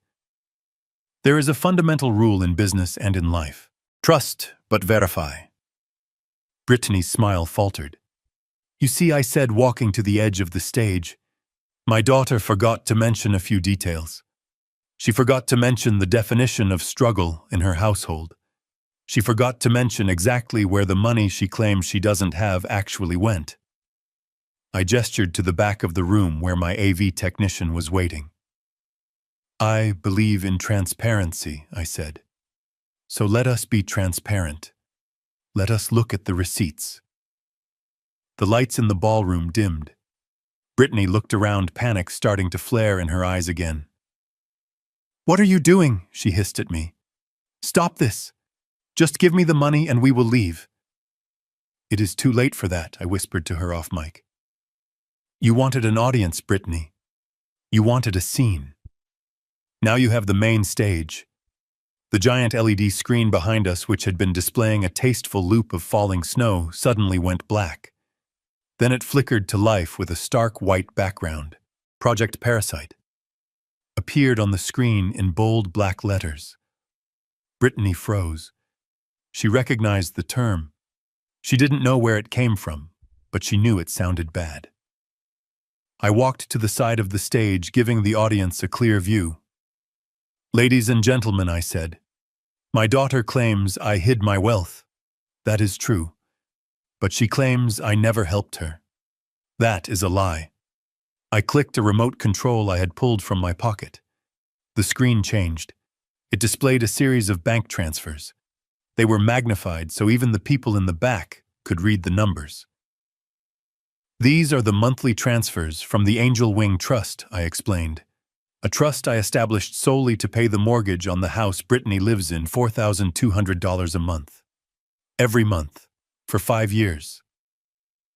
A gasp went through the room. That was over $250,000. Brittany's mouth opened. That was a grant," she stammered. "We won a grant." I clicked the remote again. A document appeared on the screen. It was the incorporation papers of the Angel Wing Trust. Sole benefactor Conrad Blackwood. "There is no grant, Brittany," I said. "There is only me. I paid for the roof over your head so you could pretend to be independent." Jason let out a sound like a wounded animal. He saw his life crumbling in high definition. "But we aren't done," I said. I clicked the remote. A credit card statement appeared. It was redacted to show only the purchases and the totals. Neiman Marcus, $5,000. The spa at the Ritz, $2,000. Porsche leasing, $3,000. "This is from last month," I said. "While I was supposedly hoarding my millions and letting you starve, you were spending $10,000 a month on luxury goods, on credit cards that I guaranteed, on credit cards I paid off when you couldn't." The crowd was murmuring loudly now. The sympathy Brittany had hoped for had curdled into outrage. They were looking at her designer dress, her jewelry, her entitlement, and they were doing the math. "She isn't struggling," a woman in the front row whispered loud enough to be heard. "She is a leech." Brittany was shaking her head, backing away from the screen, as if the numbers were physical blows. "No," she whimpered. "No, that is private. You can't show that. You made it public when you broke into my house and grabbed the microphone," I said coldly. I clicked the remote again. "Now for the husband," I said. Jason tried to run. He actually turned and sprinted toward the French doors. But Mike was there. He simply stepped in front of the door, crossing his massive arms. Jason bounced off him and fell onto the muddy floor. The screen showed a series of wire transfers. International transfers. Online Casino Cayman Islands, $50,000. Sportsbet Antigua, $75,000. Jason's gambling debts, I announced. Debts that involved people who break legs for a living. Debts that I settled anonymously 2 weeks ago to keep my grandson's father alive. The room went deadly silent. Mr. Sterling, Jason's boss, walked slowly toward the stage. He looked up at the screen, reading the dates, reading the amounts. $200,000, Sterling said, his voice cutting through the room. "That is the exact amount missing from the client escrow account Jason manages. Jason curled into a ball on the floor, was covering his head with his arms. I looked at Sterling. I didn't pay that one, I said. I only paid the bookies. If he stole from you, that is on him. Sterling turned to Jason. You are done, he said. I am calling the district attorney. Brittany was hyperventilating. She looked at her husband cowering in the mud. She looked at her parents who were trying to inch away into the shadows, pretending they didn't know her. She looked at me. Dad, she pleaded, her voice small and terrified. Stop. Please stop. We get it. We are sorry. Just turn it off. I am afraid there is one more thing, I said. The reason for tonight's visit. The reason you are here. I clicked the remote one last time. The screen went black. Then a waveform appeared. An audio file. This was recorded last night, I said. Outside your window. While I was dropping off a gift for my grandson. A grandson you told me I couldn't see. I pressed play. The sound of Jason's voice filled the ballroom, booming from the speakers. If we convince him to sell it and move into that state-subsidized nursing home on Elm Street, we could use the proceeds to invest in my company. We could tell him it is for his own safety. He is getting old and senile anyway. The crowd gasped. It was a collective intake of breath that sucked the air out of the room. Then Brittany's voice. I was afraid he would ask for money again. It is so draining to deal with his poverty mentality. And then Eleanor Whitmore's voice, the final nail in the coffin. May as well squeeze him dry before he kicks the bucket. The recording ended. I lowered the microphone. I didn't need to say anything else. The evidence hung in the air, toxic and undeniable. I looked at the Whitmores. Mrs. Whitmore was pale, her mouth opening and closing like a fish. She felt the eyes of the senator on her. She felt the social death that was descending upon her. Brittany stood center stage, stripped of every lie, every pretense, every defense. She was naked in her greed. This I said, my voice quiet, but carrying to every corner of the room, is why you were not invited. Not because of my money, but because of your hearts. Brittany looked at the crowd. She saw the disgust. She saw the judgment. She realized that no amount of screaming, no amount of lying could fix this. She had climbed a wall to get into paradise, and she had found only hell. She looked at me one last time. Her eyes were dead. You ruined us, she whispered. No, Brittany, I replied. I just stopped paying for the illusion. I signaled to security. Get them out. The silence in the ballroom was a living thing, heavy and suffocating, a physical weight that pressed down on the shoulders of the 300 guests. Brittany stood center stage, her chest heaving, her face flushed with the triumph of her victimhood. She believed she had delivered the coup de grace. She believed that by screaming her pain she had turned the tide. She looked out at the sea of faces, expecting to see tears of sympathy, expecting the mayor to step forward and drape his coat over her shoulders. But the room was frozen. The air conditioning hummed a low, indifferent drone. I stood a few feet away, watching her. I adjusted the cuff of my tuxedo jacket. I felt a strange calm wash over me, the icy clarity of a surgeon about to make the first incision. I did not feel anger anymore. Anger is hot and messy. This was cold. This was accounting. Brittany, I said, my voice soft but amplified by the sound system cutting through the silence like a razor. You have told your story. You have painted a vivid picture of a neglected daughter and a struggling family. You have called me a monster. I paused, letting the word hang there. But in my business we have a saying. Data does not lie. People do. I turned my back on her. It was a dismissal, a subtle signal that she was no longer the protagonist of this scene. I gestured to the back of the room where my AV technician sat behind a bank of monitors. He was a young man named Kevin, whom I had paid triple his rate to be ready for this exact moment. He gave me a sharp nod. Lights, I said. The crystal chandeliers dimmed. The warm golden glow of the ballroom faded into a twilight gloom, leaving only the stage illuminated by harsh white spotlights. The atmosphere shifted instantly, from a celebration to an interrogation. Behind me, the massive LED screen, which had been displaying a harmless loop of winter scenery, flickered and went black. A low electronic hum filled the room. Then, with a digital crackle that made Mrs. Whitmore jump, the screen roared to life. It was 20 feet tall and 30 feet wide. The resolution was so high you could see the pixels in the document that appeared. Project Parasite. The words were typed in bold, stark font at the top of a spreadsheet. Brittany turned to look at the screen. Her mouth opened slightly. She blinked, trying to comprehend what she was seeing. "Ladies and gentlemen," I said, addressing the crowd, my voice steady and authoritative. "My daughter claims she is struggling. She claims I have hoarded my wealth while she starved. She claims I abandoned my grandson to poverty. Let us examine the definition of poverty in the Whitmore household." I clicked the small remote concealed in my hand. The screen shifted. A bank statement appeared, blown up to monstrous proportions. It was dated 3 months prior. "Exhibit A," I said, walking slowly across the stage using the space like a courtroom. On September 12th, Brittany called me in tears. She told me that my grandson Leo had a severe asthma attack. She said their insurance had lapsed because of a clerical error. She needed $5,000 for an emergency room visit and a nebulizer. A ripple of sympathy went through the crowd. A sick child was a universal trigger.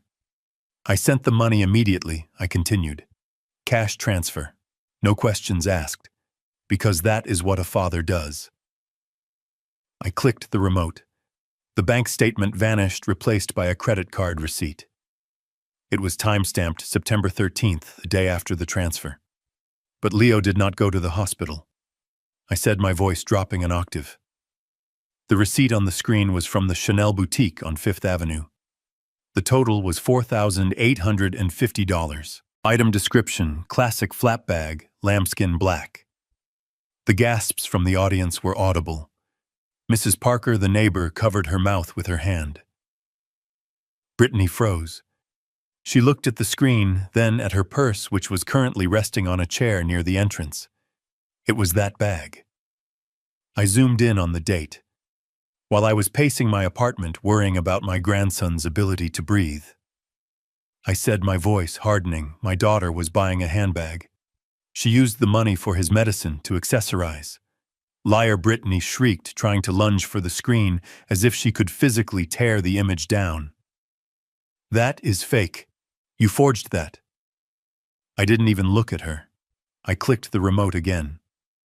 "Exhibit B," I announced. A new document appeared.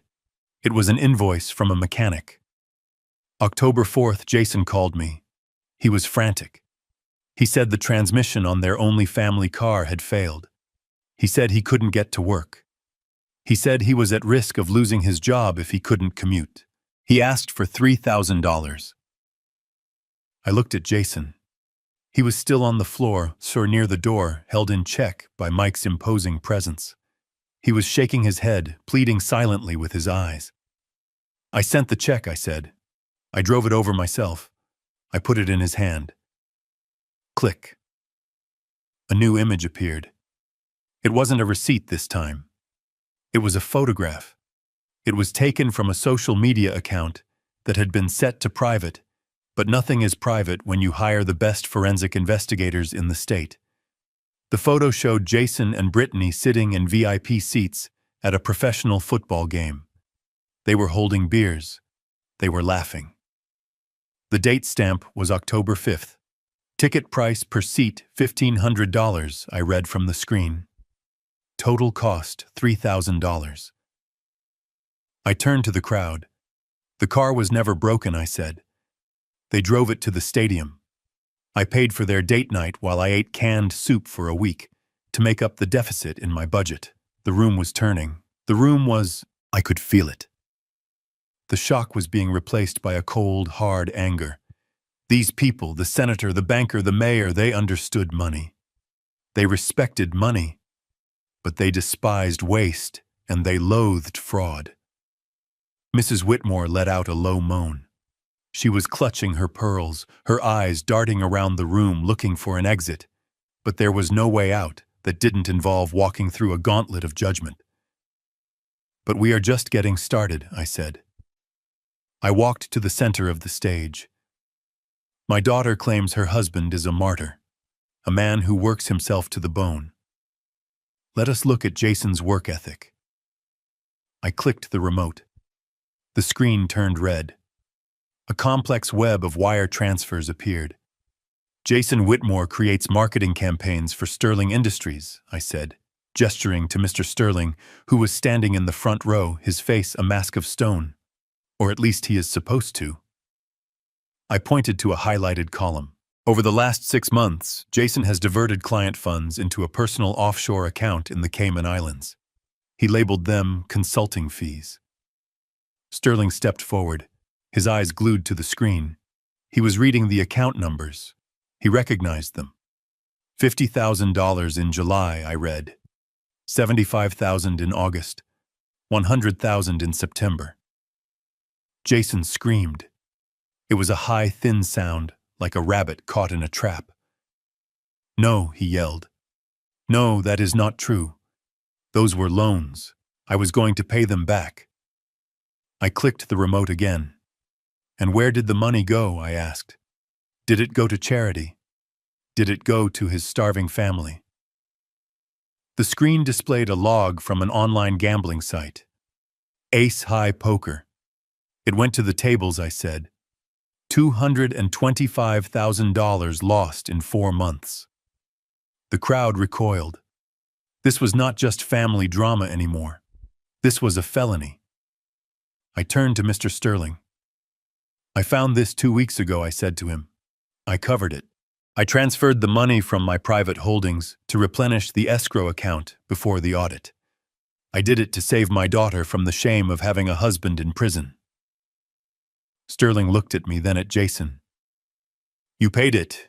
he asked, his voice rough. "I did," I said, "but I am done paying." Sterling turned to Jason. His face was purple with rage. "You stole from me," he roared. "You stole from my clients, and you stood here drinking my wine." Jason collapsed. He didn't just fall, he disintegrated. He curled into a fetal ball on the marble floor, sobbing into the mud he had tracked in. Brittany was shaking her head back and forth, a metronome of denial. "Dad, stop," she whispered. "You are ruining us. Everyone is watching." "I want them to watch," I said, my voice rising, thundering through the hall. "I want them to see exactly what you are. You aren't victims, Brittany. You are predators. You feed on the goodwill of others. You consume everything, and you produce nothing but lies." I clicked the remote one last time. The screen went black. The room was plunged into a heavy, anticipatory darkness. "There is one final piece of evidence," I said. A waveform appeared on the screen, a simple green line representing an audio file. "Last night," I continued, my voice dropping to a whisper that forced everyone to lean in, "I went to your house. I brought a Lego set for Leo. I stood on your porch, and I heard you." Brittany's eyes went wide. She remembered. She remembered the conversation. She remembered the laughter. "No," she mouthed. "Please." I pressed play. The audio was crystal clear, enhanced by digital processing. Jason's voice boomed through the ballroom, confident and cruel. "If we convince him to sell it and move into that state-subsidized nursing home on Elm Street, we could use the proceeds to invest in my company." A gasp rippled through the room. The mention of a nursing home, the calculated cruelty of it, struck a chord of horror. "He's getting old and senile anyway," Jason's voice continued. "He won't even know the difference." Then Brittany's voice filled the room, sharp and impatient. "I was afraid he would ask for money again. It is so draining to deal with his poverty mentality. I just want him out of the way so we can enjoy Christmas without looking at his cheap clothes."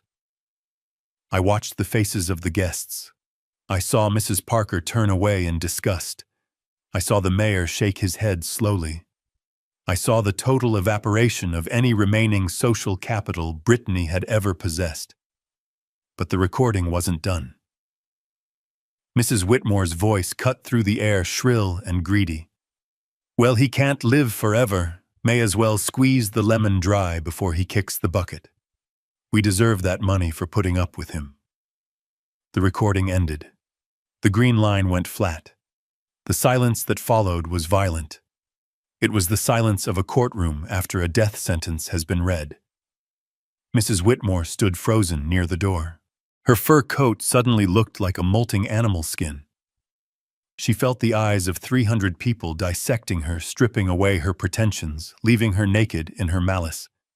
She tried to speak, to offer a defense, but no sound came out. Brittany stood alone in the center of the floor. She looked at the screen, then at me. She realized that there was no spin for this. There was no lie that could cover the naked ugliness of her own voice plotting against her father. She looked at Jason, who was still sobbing on the floor. She looked at her parents, who were inching away from her, trying to dissociate themselves from the disaster. She was completely alone. I walked down the stairs. The crowd parted for me, creating a wide path to where my daughter stood. I stopped 3 feet from her. I could smell the sweat of her fear. "You wanted space, Brittany," I said, my voice calm but carrying the weight of a final judgment. "You wanted a peaceful Christmas without me." She looked up at me, tears streaming down her face, ruining her makeup, making her look like a tragic clown. "Dad," she whispered. "I didn't mean it. We were just talking." It was the wine. I shook my head. "In vino veritas," I said. "In wine there is truth. And the truth is, you don't love me. You love what you thought you could take from me." I gestured to the screen where the evidence of their betrayal still glowed. "You plotted to put me away," I said. "You plotted to erase me so you could spend my life's work on handbags and gambling. You looked at your father and you saw a piggy bank to be smashed." I turned to the security team. "Mike," I said. Mike stepped forward, his shadow falling over Brittany. "I want them removed," I said, immediately. And Mike, "Yes, sir. Call the police. Mr. Sterling would like to file charges for embezzlement, and I would like to file charges for elder abuse and conspiracy to commit fraud." Brittany let out a wail that sounded inhuman. "No, Dad, please. Not the police. Leo. Think of Leo." I leaned in close to her so only she could hear me. "I am thinking of Leo," I whispered. "That is why I am doing this. I am cutting out the rot so he has a chance to grow." I straightened up and looked at the crowd. "I apologize for this unpleasantness," I said loud and clear. "But I believe that Christmas is a time for truth, and tonight the truth has been served." 2 security guards grabbed Jason, hauling him to his feet. He hung limp between them, a broken man. 2 more approached the Whitmores, who began to shriek about their rights, about lawsuits, about knowing powerful people. "Get your hands off me," Mrs. Whitmore screamed, kicking her one-shoed foot. "Do you know who we are?" "Everyone knows who you are now," Mike said, grabbing her arm. "You are the people who tried to rob an old man. Move." Brittany looked at me one last time as Mike took her elbow. Her eyes were full of a terrible, dawning realization. She saw the man in the tuxedo. She saw the power. She saw the father she had thrown away. "Dad," she sobbed. "Dad, I am sorry." "It is too late for sorry," I said. They were dragged toward the doors. The guests watched them go, a sea of cold faces. As the doors opened, the wind howled outside, waiting to swallow them up. They were thrown out into the snow, into the cold, into the poverty they had so feared and which they had now earned for themselves. The doors slammed shut with a finality that echoed in the bones of everyone present. I stood there for a moment, looking at the closed doors. I felt a deep ache in my chest, the phantom pain of a limb that has been amputated to save the body. It hurt. God, it hurt. but the infection was gone. I turned back to the room. "Play something upbeat," I said to the band. The music started. The conversation resumed, hesitant at first, then louder, fueled by the adrenaline of the spectacle. Mr. Sterling walked up to me. He put a hand on my shoulder. "That was the hardest thing I have ever seen a man do," he said quietly. "It had to be done," I replied. He nodded. "You saved your company, Conrad, and you saved that boy. If Jason had stayed, he would have destroyed everything." "I know," I said. I walked to the bar and poured myself another drink. My hand was steady.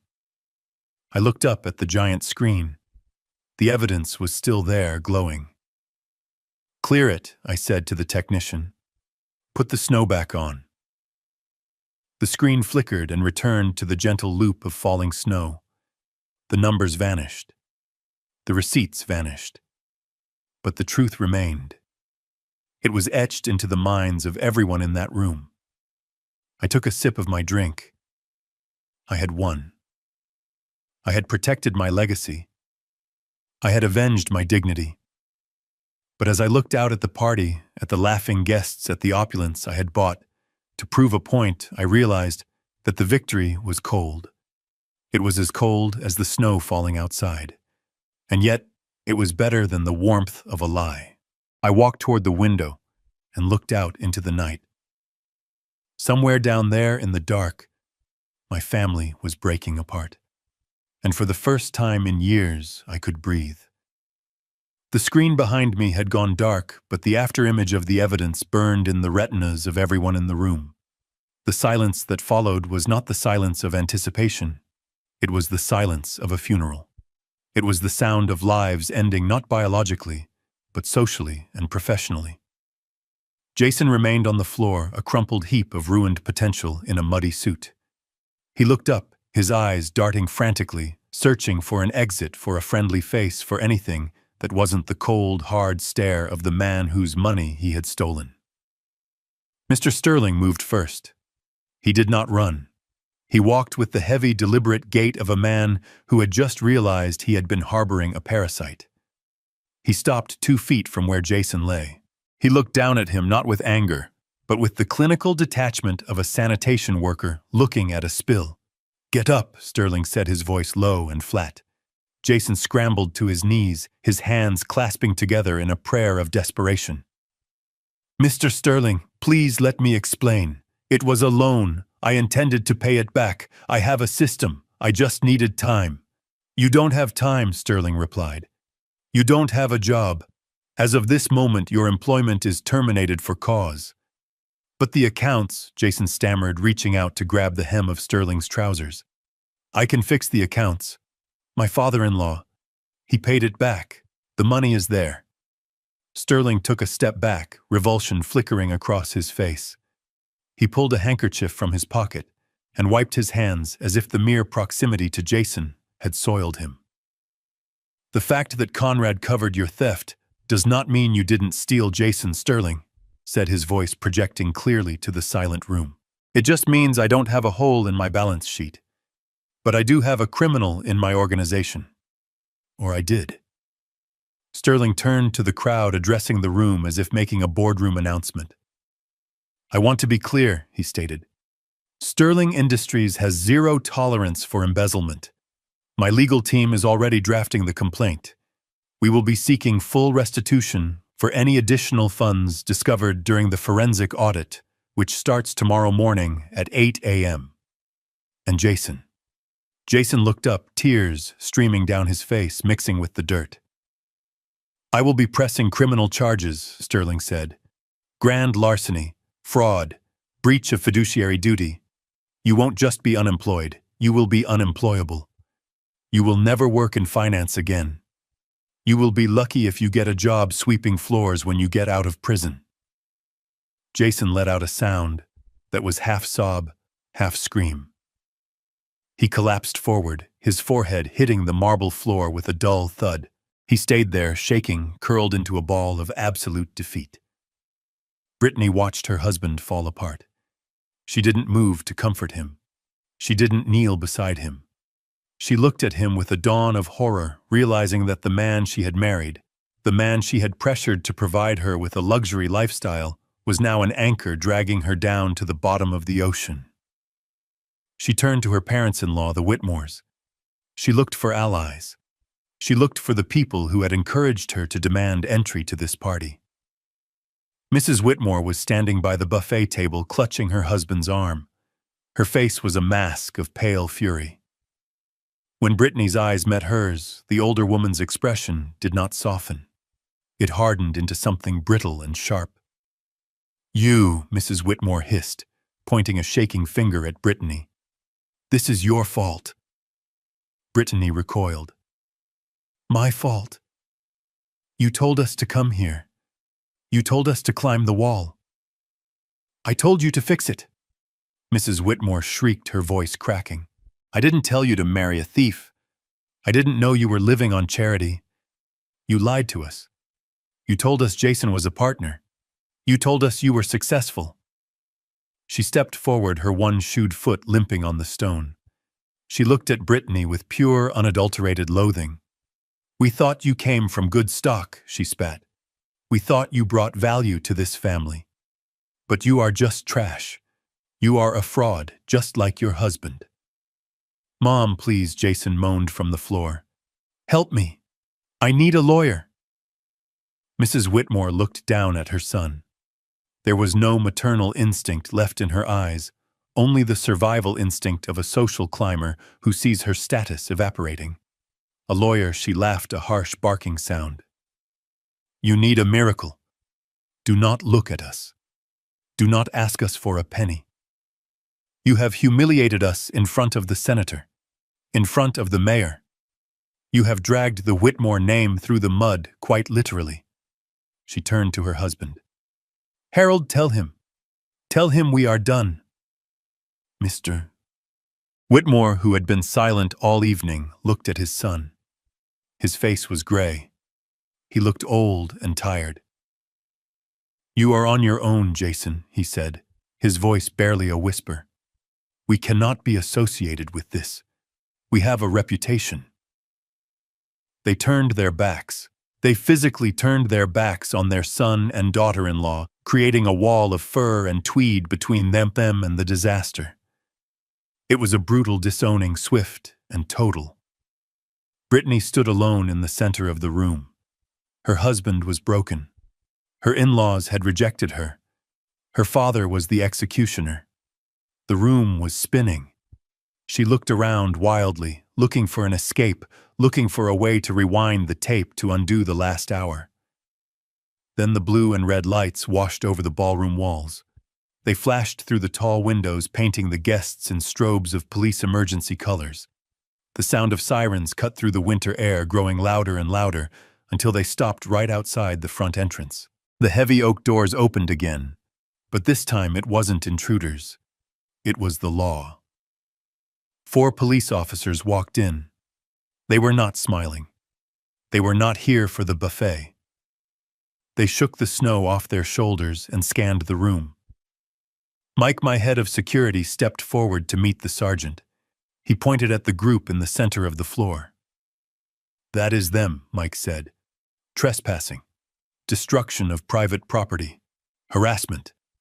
And Mr. Sterling over there would like to make a statement regarding a felony embezzlement." The sergeant nodded. He signaled to his team. They moved in with efficient professional speed. 2 officers hauled Jason to his feet.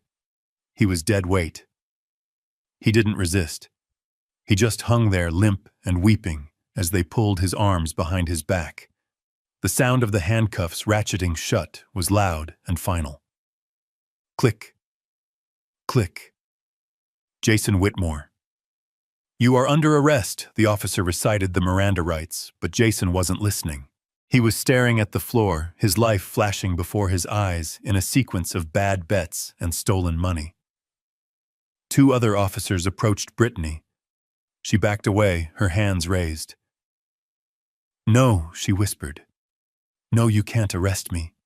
I am his daughter. I live here." "You do not live here, ma'am," the officer said, pulling her arms down. "You broke into the property. The owner has pressed charges. They spun her around. She screamed as the cold metal touched her wrists. Dad, she wailed, turning her head to look at me. Dad, stop them. Please. I am your little girl. You can't let them take me to jail. Not on Christmas. I stood on the steps looking down at her. I felt a phantom ache in my heart, the memory of the love I used to have for her. But I forced myself to remember the recording. I forced myself to remember her voice plotting to put me away. You made your choice, Brittany, I said, my voice carrying over her screams. You chose the money. Now you have to pay the bill. The officers began to march them out. The Whitmores tried to blend into the crowd, tried to look like innocent bystanders, but the sergeant pointed at them too. You too as well, he said. You were identified as part of the group that breached the perimeter fence. Mrs. Whitmore let out a shriek of indignation as an officer grabbed her elbow. Do not touch me. I am a victim here. I was kidnapped. They forced me to come. Tell it to the judge, the officer said, pushing her forward. The procession of ruin moved toward the doors. The guests parted like the Red Sea, making sure not to touch them, not to be tainted by their downfall. The phone cameras held by guests flashed, capturing the walk of shame, documenting the end of the Whitmore pretensions. As they reached the doors, Brittany dug her heels in one last time. She looked back at the warm, glowing room, at the life she had wanted so desperately, at the father she had underestimated. I hate you, she screamed, her face twisted and ugly. I hate you. I hope you die alone in this big house. The doors slammed shut, cutting off her voice. The silence returned. But this time, it wasn't heavy. It was clean. It was the silence of a storm that has passed, leaving the air scrubbed and raw. I looked at the closed doors. I took a deep breath, inhaling the scent of pine and wood smoke. I felt lighter. The weight of their lies, the weight of their parasitism was gone. I turned back to the room. Mr. Sterling was adjusting his tie, looking shaken, but resolute. The mayor was nodding slowly, as if approving of the justice that had been served. I raised my glass. To consequences, I said softly. I drank. The scotch tasted like closure, but the night wasn't over. There was one more piece of business to attend to. One innocent life that needed to be salvaged from the wreckage. I looked at Sarah, my lawyer. She was already on her phone, speaking in low, urgent tones. She caught my eye and nodded. It was time to get Leo. The sirens faded into the distance, carrying away the noise and the fury of my daughter and her husband, leaving behind a silence that felt sacred. The guests in the ballroom remained still, holding their breath, waiting for the final act of the evening. They had witnessed the execution of a reputation, but they knew there was still a loose end. A 7-year-old loose end named Leo. I turned to Sarah O'Connor, my attorney, who was standing near the orchestra pit. She was typing furiously on her tablet, her face illuminated by the blue glow of the screen. She looked up and met my gaze. She nodded once. It was a small gesture, but it carried the weight of a gavel strike. I motioned for the music to remain off. I walked back to the center of the room. I needed to address this. I needed to make sure that everyone here understood that this was not just about punishment. It was about protection. I know what you are thinking, I said to the room, my voice echoing slightly. You are thinking that I am a hard man. You are thinking that I just orphaned my grandson on Christmas Eve. I paused, looking at the faces of the parents in the crowd. I saw doubt. I saw worry. But you are wrong, I continued. I did not orphan him. I liberated him. Sarah stepped forward. She held a thick manila envelope in her hand. She handed it to me. I opened it and pulled out a document stamped with the seal of the family court. This is an emergency temporary custody order, I announced, holding the paper up. It was signed by Judge Henderson 20 minutes ago based on the evidence we presented regarding the immediate danger to the child's welfare. I looked at Mr. Sterling. You saw the financial records, I said. You saw the gambling. You saw the fraud. But what you did not see was the neglect. I turned to the screen behind me. I signaled Kevin. "Show them the last slide," I said. The screen flickered to life one last time. It was a report from a private investigator. It detailed the hours Brittany and Jason spent out of the house. It showed logs of Leo being left alone for hours at a time while his parents were at casinos or shopping malls. It showed a refrigerator in their house that was empty except for wine and takeout containers. "My daughter and her husband are not just thieves," I said, my voice trembling with a suppressed rage that I had held back all night. "They are unfit. They are fundamentally incapable of caring for another human being because they are consumed by their own appetites." I looked at the document in my hand. While Brittany was screaming at my gate, I said quietly my private security team was executing a welfare check at her home. They found Leo alone. On Christmas Eve. The heat had been turned down to save money. He was eating cereal from a box in the dark. A gasp of horror swept through the room. This was the final straw. The socialite mask Brittany had worn was completely shattered, revealing the monster underneath. "He is not there anymore," I said. "He is currently in the care of a pediatric nanny service I retained. He is warm. He is fed. And he is surrounded by the Lego sets I bought him." Sarah stepped up to the microphone. Her voice was sharp, professional, and terrifyingly competent. "As Mr. Blackwood's legal counsel, I have already filed a motion for permanent termination of parental rights," she stated. "The evidence is overwhelming. We have financial instability due to criminal activity. We have moral turpitude demonstrated by the conspiracy to harm a senior citizen. And we have documented neglect." She looked around the room, engaging the eyes of the most powerful people in the city. "There is no judge in this state who will return a child to a couple facing federal indictment for fraud and elder abuse," she said. "Jason Whitmore will be in prison for a decade. Brittany Blackwood will be facing charges of conspiracy. They have no home. They have no income. They have no future." I stepped back in taking the microphone. "But Leo has a future," I said. I pulled another document from the envelope. It was bound in blue leather. "This is the Blackwood Generational Trust," I announced. "I established it this morning. It is irrevocable. It is funded with $10 million of my personal capital." I opened the booklet. "This money is for Leo," I said. "It pays for his education. It pays for his health care. It pays for his travel. It ensures that he will never know the desperation that drove his parents to madness." I looked at the crowd, my eyes hard. "But there is a condition," I said. "A strict condition. Not 1 cent of this money can ever be accessed by his parents. Not for legal fees. Not for bail. Not for rent. If they ever attempt to contact him to solicit funds, the trust dissolves and the assets are donated to charity." I closed the booklet with a snap. "I am cutting off the infection," I said. "I am ensuring that the cycle of greed ends with this generation.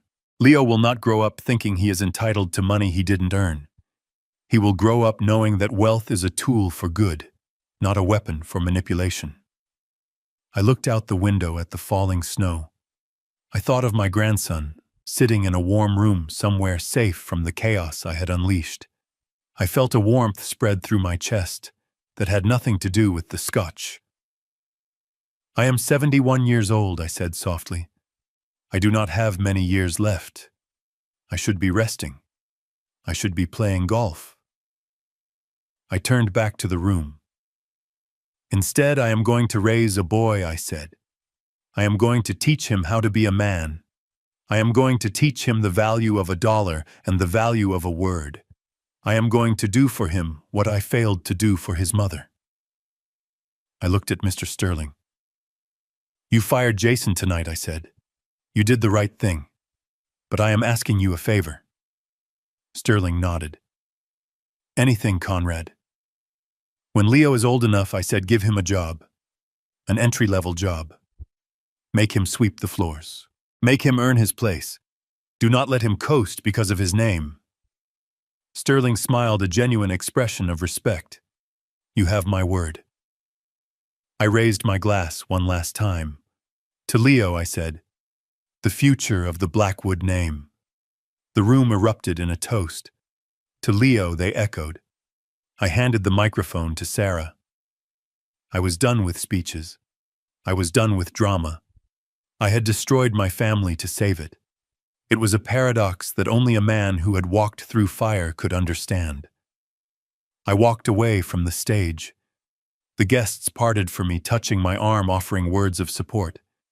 They didn't see a cruel old man anymore. They saw a patriarch protecting his bloodline. I walked to the elevator and pressed the button for the 3rd floor.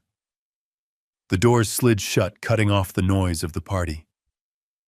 I leaned my head against the cool metal wall. I was exhausted. My bones ached. My heart ached. But as the elevator rose, carrying me up to the private wing where I had set up a temporary nursery for Leo, I smiled. Brittany had wanted space. She had wanted privacy. She had wanted a life without me. Now she had it. She had a cold cell and a court date. And I had the one thing she had never truly valued. I had her son.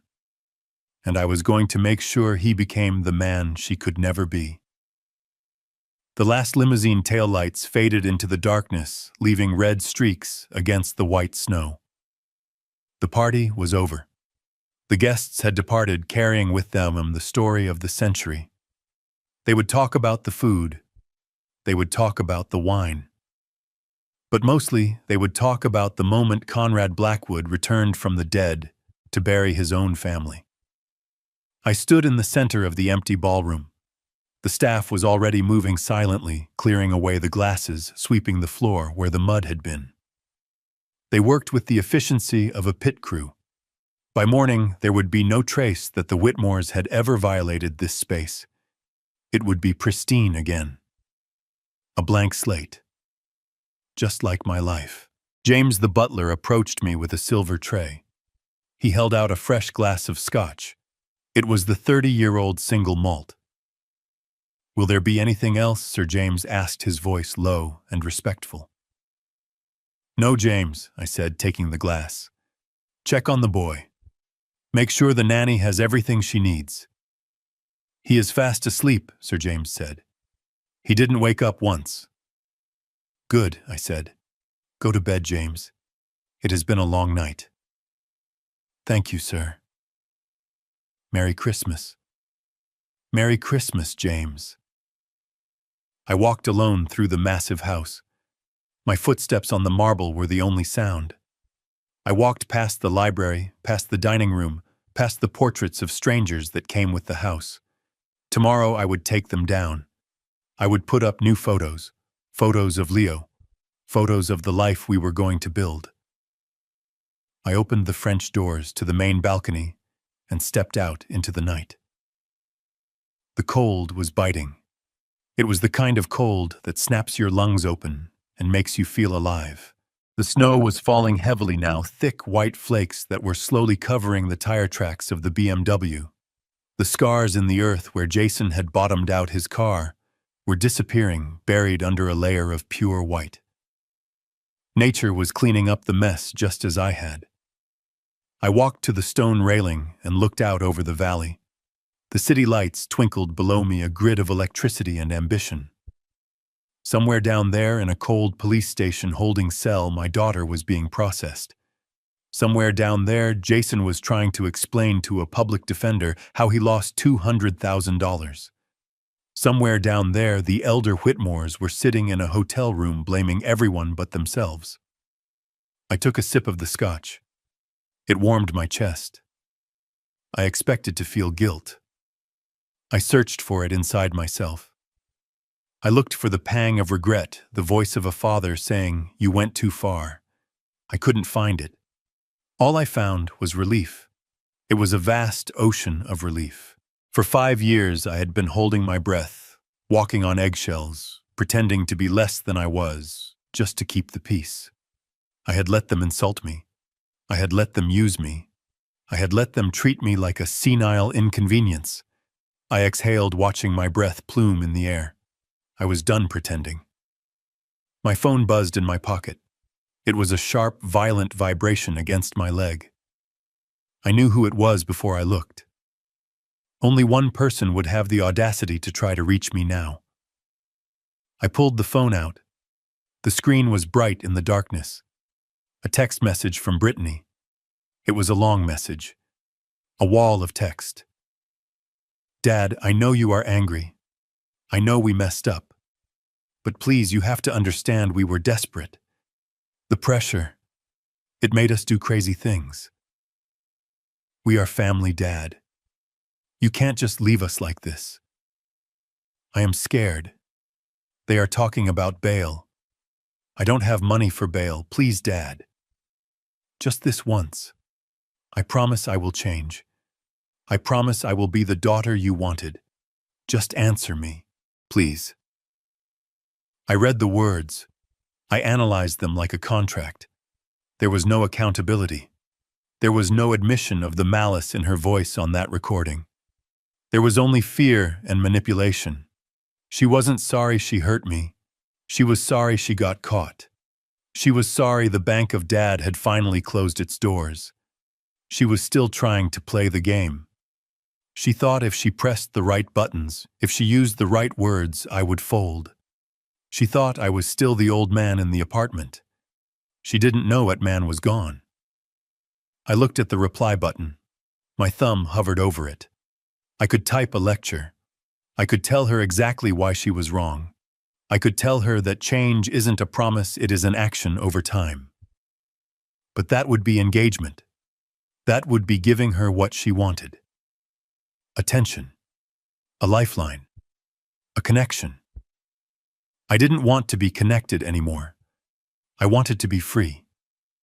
I tapped the top of the screen. I opened the contact settings. I scrolled down to the bottom. Block caller. I pressed it. A confirmation box popped up. You will no longer receive calls or messages from this contact. I pressed confirm. The screen refreshed. The messages were gone. The thread was dead. I did the same for Jason. I did the same for Mrs. Whitmore. I did the same for Mr. Whitmore. One by one, I severed the digital tendrils they had wrapped around my life. With each tap, I felt lighter. With each block, I felt the air in my lungs get cleaner. I put the phone back in my pocket. It was just a piece of glass and metal now. It wasn't a leash anymore. I looked back out at the snow. The world was silent. The wind had died down. I was 71 years old. Most men my age were winding down. They were looking backward, counting their regrets, waiting for the end. I took a long, slow drink of the scotch, finishing the glass. I felt a surge of energy, a fire in my belly that I hadn't felt since I started my first company 40 years ago. I wasn't ending. I was beginning. I had a grandson to raise. I had a business empire to run. I had a foundation to build. I had $25 million of real estate to enjoy. I turned away from the railing and looked back at the house. My house. The warm light spilled out from the library, where I would read bedtime stories to Leo. The kitchen was stocked. The staff was loyal. The future was wide open. I smiled. It wasn't a polite smile. It was a wolf smile.